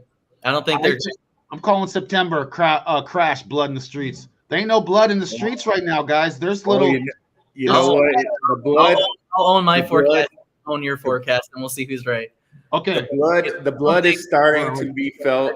Housing market is right where it needs to be. I think it might go down a little bit, but I don't think there's going to be another crash at all. I think they designed these houses to be this expensive, and I think that this is going to usher in more and more reason for UBI because they're not going to be able to fix cost of living. They've already printed the money. So in order to make things more affordable, they're going to do exactly what we were talking about in the beginning of this live stream. They're going to start doing this UBI. And of course, it's going to be a catch-22 or, temporary fix because it'll just make cost of living higher. But again, this is big government. Big government is going to issue UBI, and then maybe they're going to put red tape over the housing industry. Every day we are marching closer and closer towards a state-owned economy. don't fucking forget. I'm sorry, but I don't want to get too full sweeps right now, but again, we're being ushered into this state-ran economy, and part of that state-ran economy is making sure you're dependent. So because in order to do so, they need to keep cost of living higher. And I don't think we're going to go back to $500 rent and $1,000 mortgages, unfortunately. Yeah, and We're going to be grandma and grandpa that bought houses at 10K this time, except we're going to be able to say, oh, we were buying our houses at 100 or 150 to 200K, but in 5-10 years, that's when they're going to be talking about us. They're going to say, well, grandma and grandpa, they bought their house for, $250,000. Right. Some of the blood is starting to be felt. I don't know if you guys have seen it, but there have been a lot of layoffs early this year. Goldman Sachs, like not even the crypto market, of course, but even in things like Goldman Sachs, Amazon, like you name it, like layoffs upon layoffs upon layoffs. Silvergate, Coinbase, Huobi, so many layoffs, crypto.com. There have been a lot of layoffs going on. So that's why I think there's some more falling to be happening here. I think that just people, institutions, towards the end of the year, were refactoring their portfolios, and they're like, hey, we're not going to put money in the US dollar, so might as well throw it in Bitcoin, because we're not putting it in real estate. Central banks are buying up gold, so gold's a little bit too high. And look at it like this. I mean, yeah, you're always going to have a tater-totter effect between one asset class to the next. One goes up, one goes down, However, I don't think the banks are looking at it that way. I think the banks are looking at it as, get out of fiat, get into assets. It's more of a risk to be in currency right now. We're on the verge of war. They just said Ukraine might be getting into NATO. There's, we're marching towards war. We're marching towards a currency crisis. Right now we're already in a bond market crisis. The yield is 3-4%. Inflation's 6%. So in order for, interest rates to go down, they need to be profitable above the inflation rate, because debt is how they make money. We're on a debt system. Yep. So, in order to get to where we need to be, and it's 2% inflation rate or 2% inflation target, we're not going to get there, So rates are going to need to stay relatively high in order to pull a profit margin for the banks. And unfortunately, I don't think that's what's going to happen regardless. So I think that no matter what we look at, whether it's, property, crypto, stocks, precious metals, it has everything to do with owning assets over fiat. We're not really going into any sort of safe haven with the USD. And I'm not saying that to be, mainstream media narrative. It's just, it really is the truth. I mean, if you take a look at what's happening with the liquidity within the bond market, which is the most liquid market in the world, we went from 114 to 102 now. And the next resistance is 101.60. The dollar is still overvalued. Central banks are still dumping bonds in order to compensate for the weight of the dollar to protect their own currencies. So there's everything going against leaving the dollar to get into assets. The next step to pay off the debt is to inflate your currency away. So maybe the Fed isn't going to be the person that pulls that trigger. They're going to need to be the lender of last resort. So it's going to need an emergency. And the only emergency that'll happen is a crashing dollar, and they'll need to print their way out of that fracture. And if you take a look at 2008 and 2009, we're literally playing right into that. Around that time, the dollar fell to about 75 cents.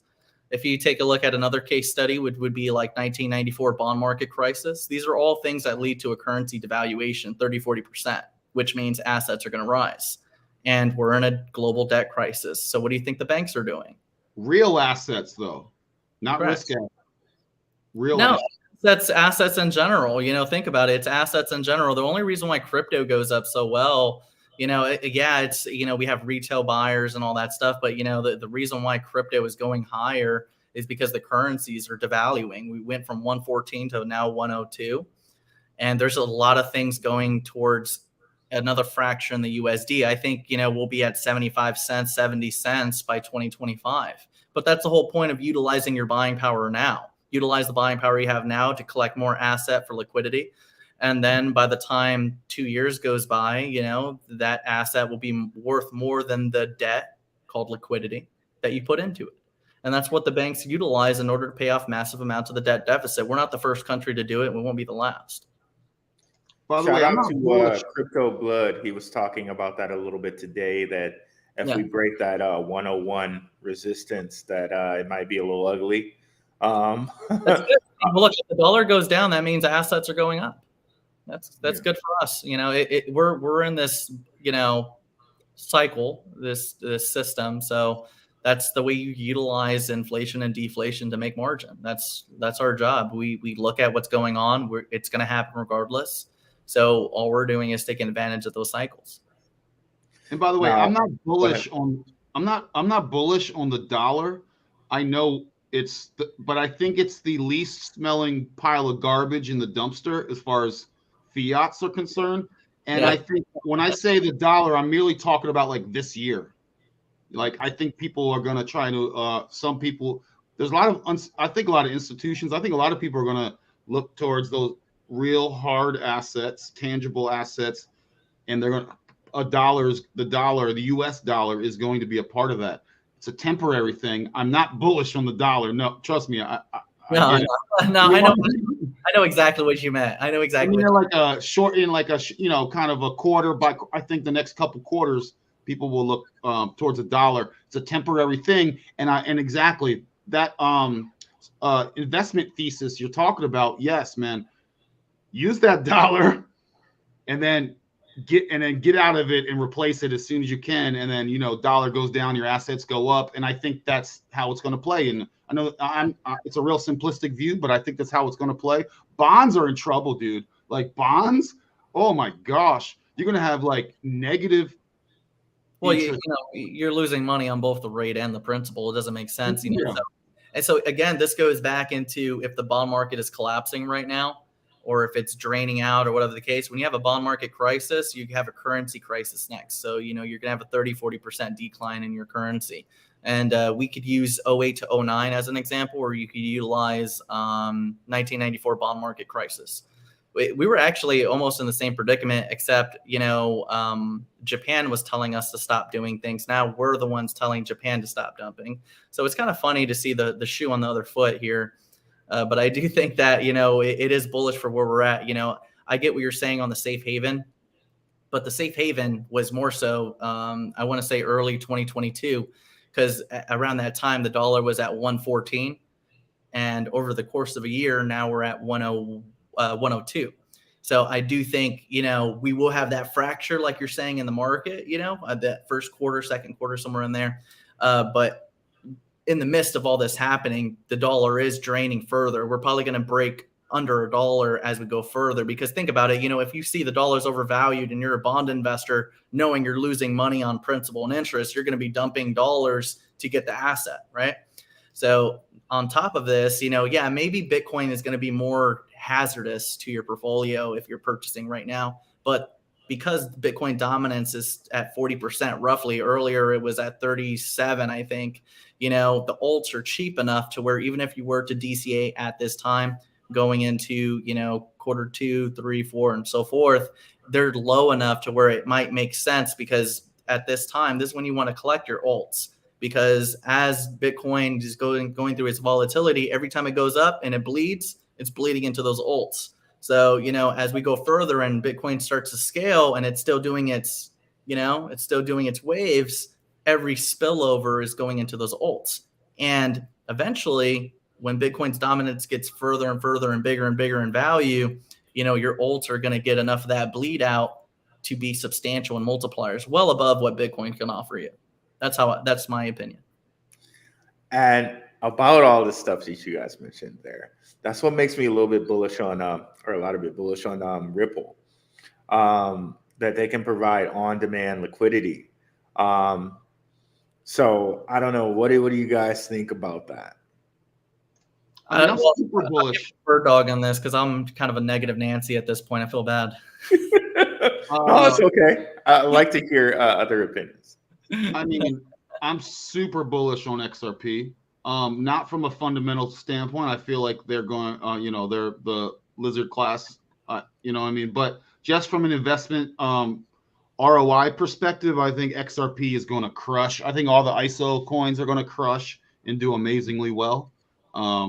They're the narrative that they'll flip the switch and it just goes to the moon. I mean, who knows? But I think there's a ton of upside with XRP.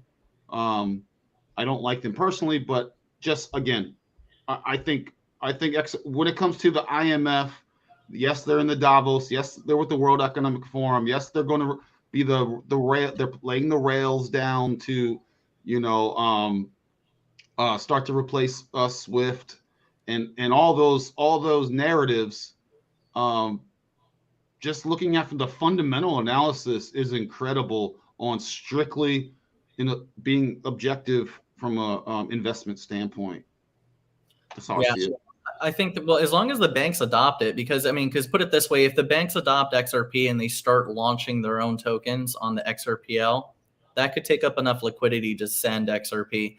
I don't think, the narrative is just different for me, because it's like the banks and all the customers that they talk about and their partnerships, they don't need to buy XRP coins in order to utilize the technology. David Schwartz has admitted this.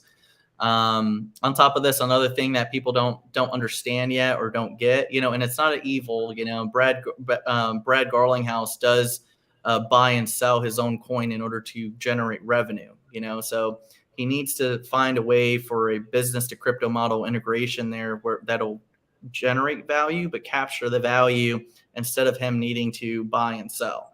Eventually this is going to come into fruition, at a better rate. I would say the more projects that launch on top of the XRPL, whether they're banks or not, because, on-demand liquidity, it's really just a reference to the 100 billion coin cap. You have a lot of liquidity. The coins are its liquidity in order for you to collect those and launch your project on top of that layer.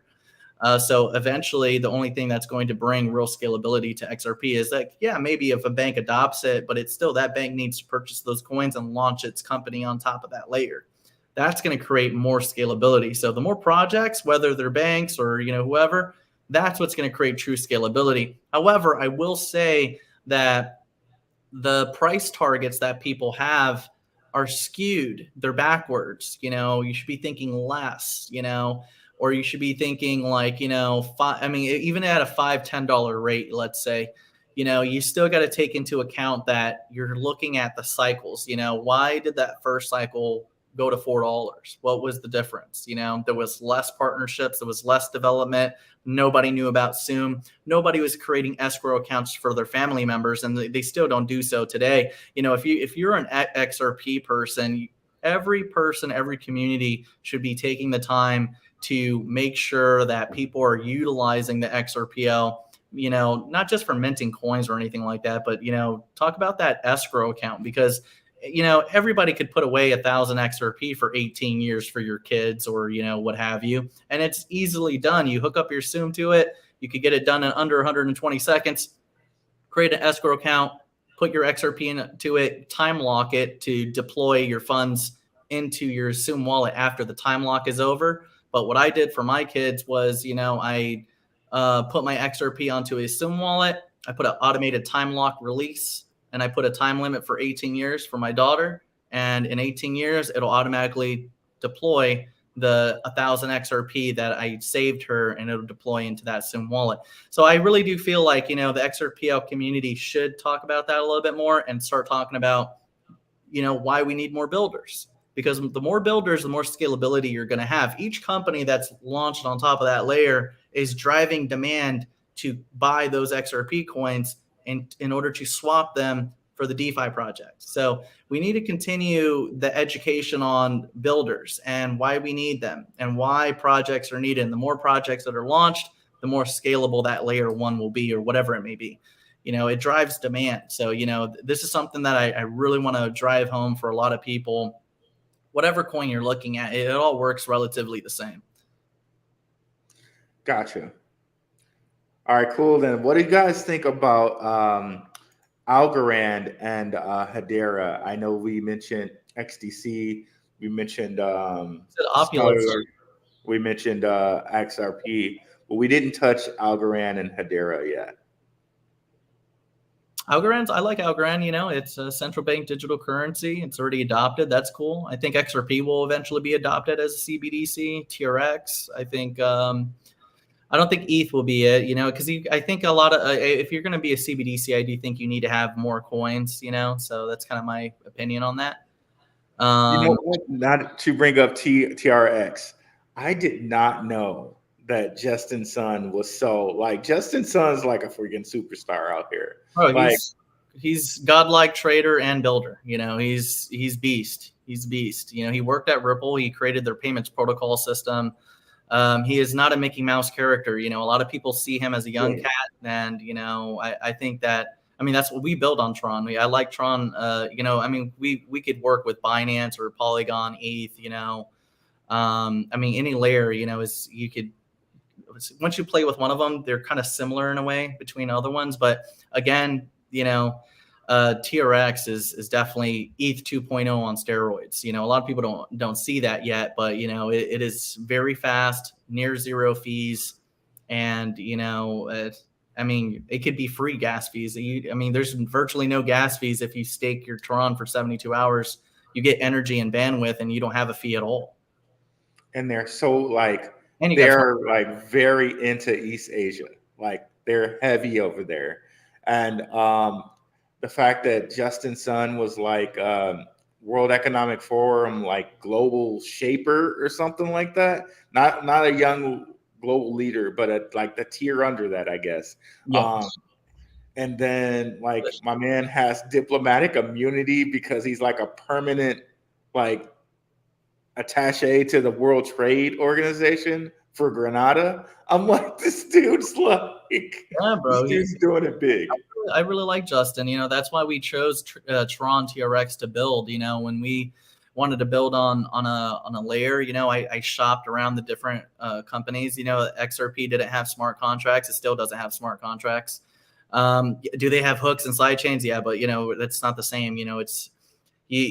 We wanted to make sure that we found a place to build that didn't have, scalability yet, no price discovery, not that much PR, because, if you're going to build somewhere, you have to think about the growth of the layer, or if you're going to build on ETH, for instance, right now, it's already $1,500 or, can it go to 10, 20K one day? Yeah, absolutely. But, at the same time, I want to grow with the layer. So that's kind of the reason why we chose to build on Tron. It was still an emerging market, still relatively cheap, and we could still earn a lot of those coins and then reap that benefit of the growth of the layer one itself, not just the token or the TRC20 or whatever.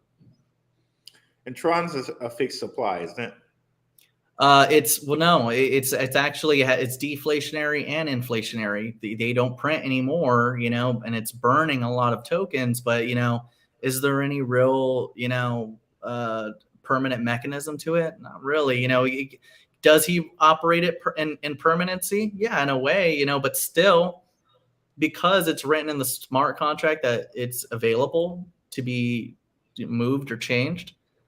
That sucks. I don't like that. I also didn't like how Justin Sun did the IOU on Pi token. I thought that was sleazy. So again, this is just me going back to what I was telling you about where I'm bullish on a lot of different projects and companies and coins, but there's certain things that we don't like. There's certain things that I think Justin Sun's like literally, a master builder and a master trader. I look up to him. I think he's awesome. But, I don't agree with everything. I'm always going to have my own mind, and I'm going to look at things from a variety of different perspectives. And there's certain things I don't like, What do you think about USDT? What do you think about USDT? I think Tether is liquid. I don't think it's insolvent. I think ERC20s are insolvent. I think that the TRC20 is very solvent. In fact, it's over collateralized. If you take a look at the liquidity pools between TRC20 and ERC20, you'll notice that Tron is taking up more and more liquidity over ERC20, and for good reason. When you have TRC20 running Tether, there's barely any transaction fees, if at all. So the pools are sustainable. You're not burning up all this money. It's lightning faster. It literally processes, I think, 2,000 transactions a second. So, it's faster, it's more efficient. And instead of you spending all this money on the fee to transfer money around, you could send Tether TRC20 and it'll shoot lightning speed. And that's why it's more liquid than ERC20. So I'm bullish. I think Tether is still a viable coin out there, but for the ERC20 chain, I don't think so. Not in the long run. And someone just figured out how to use Tether on the Lightning Network. So maybe it ends up being a stable coin for Bitcoin. And apparently they're doing something with it down in El Salvador. So maybe Tether's choosing its side to be like the sovereign stable coin. I think it's very clear that USDC is like World Economic Forum controlled at this point, and maybe the next US stablecoin. The best coins I think will be XRP driven, XLM, or TRX. Anything that are running on those chains are probably going to do better. Because think about it. You got ETH. If the coin is burning up, liquidity, or it's slow. If you're a stable coin, there's no extra growth. It's stable. It's just a pool. It's supposed to be a pool anyways. So when you have something that's not efficient, not fast enough, costs too much money to operate, naturally stable coins are going to be far more efficient and sustainable on coins like XRP, XLM, and TRX. That's kind of where I see the future going. Okay. All right. So very, very, very interesting stuff here. Got a question. What do you guys think about eCash? eCash. eCash. I don't know if you guys know, but the leader of eCash, Amari Shashay, he moved over from Bitcoin Cash. He was like their lead developer, and I guess he didn't like what was going on over there, so he started his own version of Bitcoin Cash called eCash. Is there a ticker? The ticker is XEC. Okay, I'm looking at it now. Well, it's definitely a big cap. It's 21 billion, it seems, right? Let's see. Yeah, I think he did something where he split it down to like what a Satoshi would be or something like that. To make it more easily tradable. I see. Yeah, that makes sense from that point of view. I think it's a 21 billion coin cap, but what I do like about it is, most of it is in circulation already. 19 billion is already in circulation. The admin was very busy between July 2021 and now, so that's not too bad. It's decentralized at that 2-year mark. I think that's bullish. I think that's awesome. It's not so much about the price. It's, it's about DeFi. It's about decentralization, so from a tokenomics standpoint, I have to take a look at the company itself and a little bit more on it. You're probably more, this is my first time taking a look at it.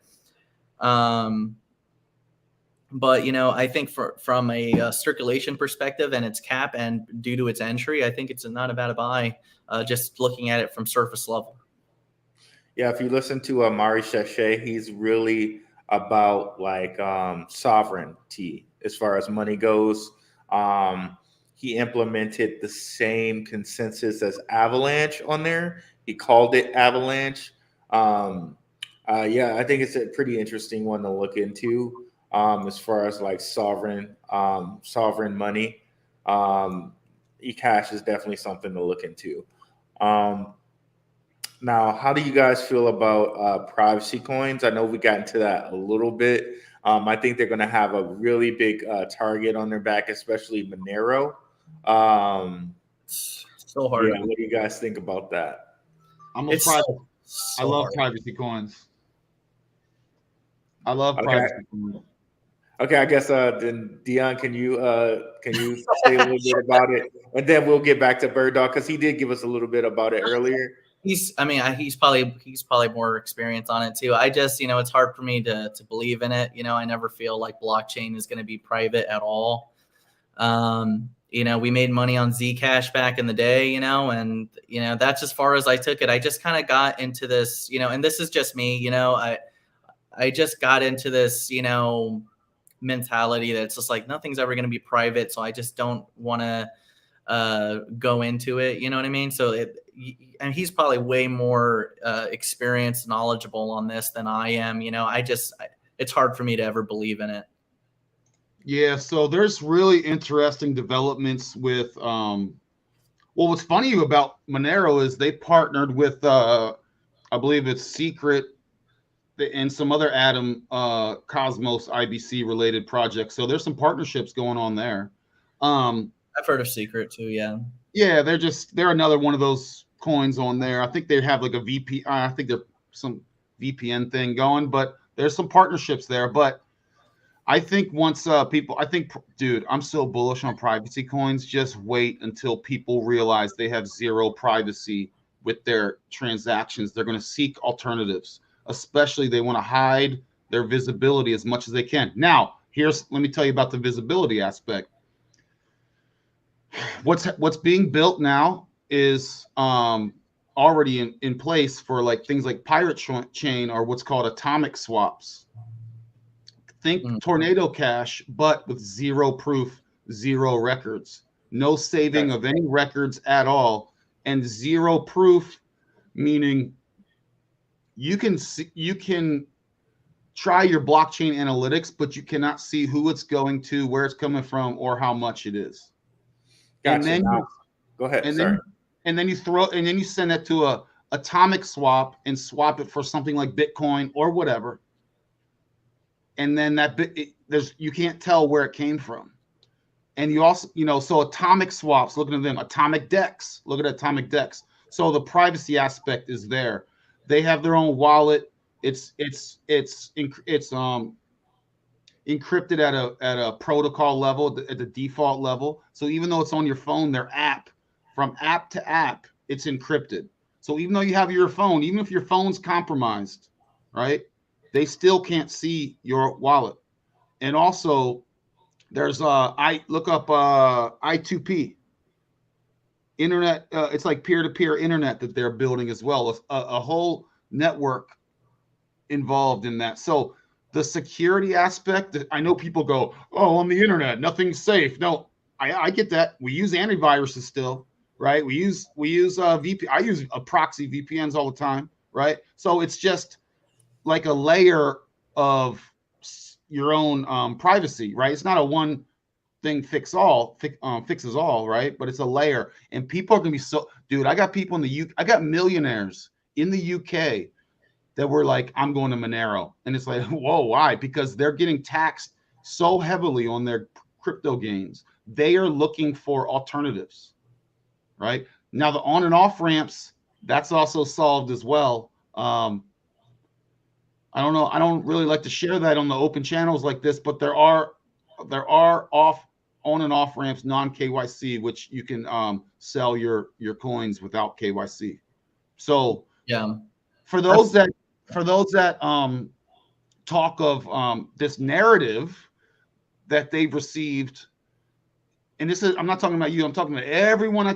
Every time I mention privacy coins, they go, oh, well, nothing on the internet's private. That's because they don't grasp what's being built. So there's the ideological standpoint, but we're talking about merely upside and ROI. I see incredible amounts of ROI, and their tokenomics is great, and they're all mostly proof of work. So I see upside as an investment. So I agree on the upside. Yeah. So my brother, I'm hedged. I'm with the lizard class banker coins, right? I'm with the privacy, coins. So everything. Yeah, I see the growth is definitely there in Monero. I'm just one of those guys, bro. It's blockchain, just gonna be some bullshit, or I hate to be like, for instance, I didn't like how like we did everything to be private, right? And then, it gets audited, or, something happens, with the government's doing a sanction. Like, I don't even want to be part of it, like, the it's more about the overhead risk, because some people, they use it as more of a store of value. If you're using it for a trade, then it's, that's no problem, but for people that are using it as a store of value, where they're like, putting monster amounts of money into it, trying to hide, that's where it gets spooky for me, because it's like, okay, what if I was that guy that was like storing massive profit in there, and I wanted to make sure I kept it, whatever. And, this coin like Tornado Cash, comes out, and, they get sanctioned, or, Justin's son's wallet got blacklisted, like, and it was only because he got sent dust. And they blacklisted his wallet. Like, as much as, there's always going to be a pressure point with decentralization. We could go as far Web3 as we want. We could get as far as we can decentralized, but there's always that chance of, going so decentralized where you become a problem. And at that point, it's like, I don't want to wake up one day and say, oh, your wallet, because it was, dusted by this, or you dealt with this at some point, we have to just lock this up, like that really irritates the hell out of me, especially when they're able to freeze Bitcoin, or freeze Binance, or freeze Tether coins. Like, if it's not fungible, that's bullshit. It should not be allowed. I don't care what reason they come up with. You know what I mean? Dude, like that. You're making a case for privacy coins. It's completely fungible. You're making a case for fungibility right now. A Bitcoin is non-fungible if it's marked as tainted, so to speak, or that Tornado Cash, and I don't want to go off on other tangents, but that Tornado Cash, I believe, was a honeypot. I think it was a setup. I think it was publicity to put a negative FUD on privacy coins, on privacy in general. So the beauty about privacy coins is they're literally fungible. So you can't go, well, this one Monero is bad, or this other thing is bad. It just doesn't work like that. So people are going to see the utility. And Monero right now is probably the only crypto that's actually being used to buy and sell things, to purchase stuff. Like, it's actually being used for like money right now. It's the only one. Two things for you guys on that front. The thing with privacy tokens that always gets me, and I know there are people that do this, that allow for clean on and off ramps to the privacy tokens, because that's always the thing, right? Because, okay, how do you get a clean on and off ramp for it? Then two, not sure if you guys are familiar what's going on in Nigeria. In Nigeria, they were trying to force those guys to use a CBDC, and like mostly with the government, but also the people. And right now, they're not allowed to draw any real money out of the bank. Like they say, if anyone draws any real money out of the bank, they're going to get prosecuted. And basically what they're doing is just using Bitcoin. Like they literally said, like there was some article where it was like 0.5% of the people are using the CBDC. 0.5. You can't get like 95.9% of the people to agree on anything, but only 0.5%. And of course, it's like, who controls the media. So it was like like this random article from like this like out of the way thing that you've never heard of that said that, right? But so I guess the question is okay, it seems like for them, they're just using Bitcoin, and I'm sure they're using privacy coins too, but I'm sure just most of them are using Bitcoin because it's just the easiest to get access to. Man, and shout out to Stacks on the Gentlemen of Crypto Network. They came on, they actually went over to Nigeria, or at least one of them went over to Nigeria, and he was saying basically everybody just uses Bitcoin on the black market. They don't touch the e-Naira at all. Dude, I hit up my friend in Nigeria. This is just like a week or two ago. I was like, hey man, are you using CBDCs? He was like, I don't even really know what you're talking. He's like, he literally had no idea what I was talking about. And he's in Nigeria. He lives there. I'm like, actually, okay. I got to head out, guys. You know, it Me was too, man. awesome. It was awesome talking to you guys. I have to hop off. I'm gonna get on an interview with Robert Mao of Arc Block Right. at 10 p.m. But Rue, thank you for letting me get back in. I almost thought, because like today I was so discombobulated, I didn't know if I was gonna be able to make this stream, but I'm happy I did. It was awesome meeting you, Bird Dog. I mean, love that you're a patriot for freedom, man. I love that you're in the DeFi space. You know, keep building out there. And if you guys could send me your link, that way I could subscribe to your channel. And let's keep building, keep doing other stuff. I would actually like to see if we could do another panel. I have somebody within the Web3 space we would love to have on here from Byte Storage. He's really cool. He's helped me set up mining rigs. He does Web3 storage, and he has a variety of other talents that we could talk about too, that I think that, you know, we could all benefit from too. But again, guys, mycnetwork.io, that's where my app is. You could learn more about it there. You could find me on Twitter, myc_odd_app. You know, if what were on your side, Bird Dog, what was do you have a Twitter or? Yeah, I'll just go through my YouTube. I'll share that, and I have Telegram. I got a free Telegram, and that's where I mostly operate. Yeah, but while I'm gonna sign off too, Ruel. Is that okay, my brother? Yeah, that's fine, guys. We've gone for over 2 hours. Yeah, More than enough than I could ask for. Thank you guys so much for coming out, guys. Let me say my goodbye. Let me say my goodbye. Go ahead. Dion, it was a pleasure sharing space with you. It was a true honor, and I wish you massive peace and harmony and blessings to everyone out there as well. You seem like an amazing being and a powerful being as well. So yeah, man, much love. Despite some of the potential dystopian stuff, I'm bullish on this asset class. You know what I mean, guys? So I don't want to make it, sometimes I sound like I'm a fudster.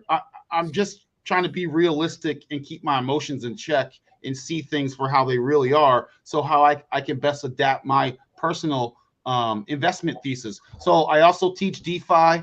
Check out my YouTube. I'm improving my sound and my channel, and I do it for the love. I want to share. I just try and teach people and empower people. The more knowledge they have, I find that the more empowered individuals get, the better. It just raises the vibration and the frequency. I want us all to be rich. You know what I mean? So much love, Ruel. You're always, I'll see you in all these other groups, man. You're a powerful being. Thank you for having me. Peace to the chat. Much love. This is Bird Dog, the Crypto Ronin, sometimes known as the Mystic Ronin. Thank you. All right, man. All right, guys. Thank you guys so much for coming out. I appreciate every one of you watchers. Yeah, definitely subscribe, like, and subscribe to everybody's channel. We'll be out here, guys. Thanks so much for coming. Have a good one, guys. Peace.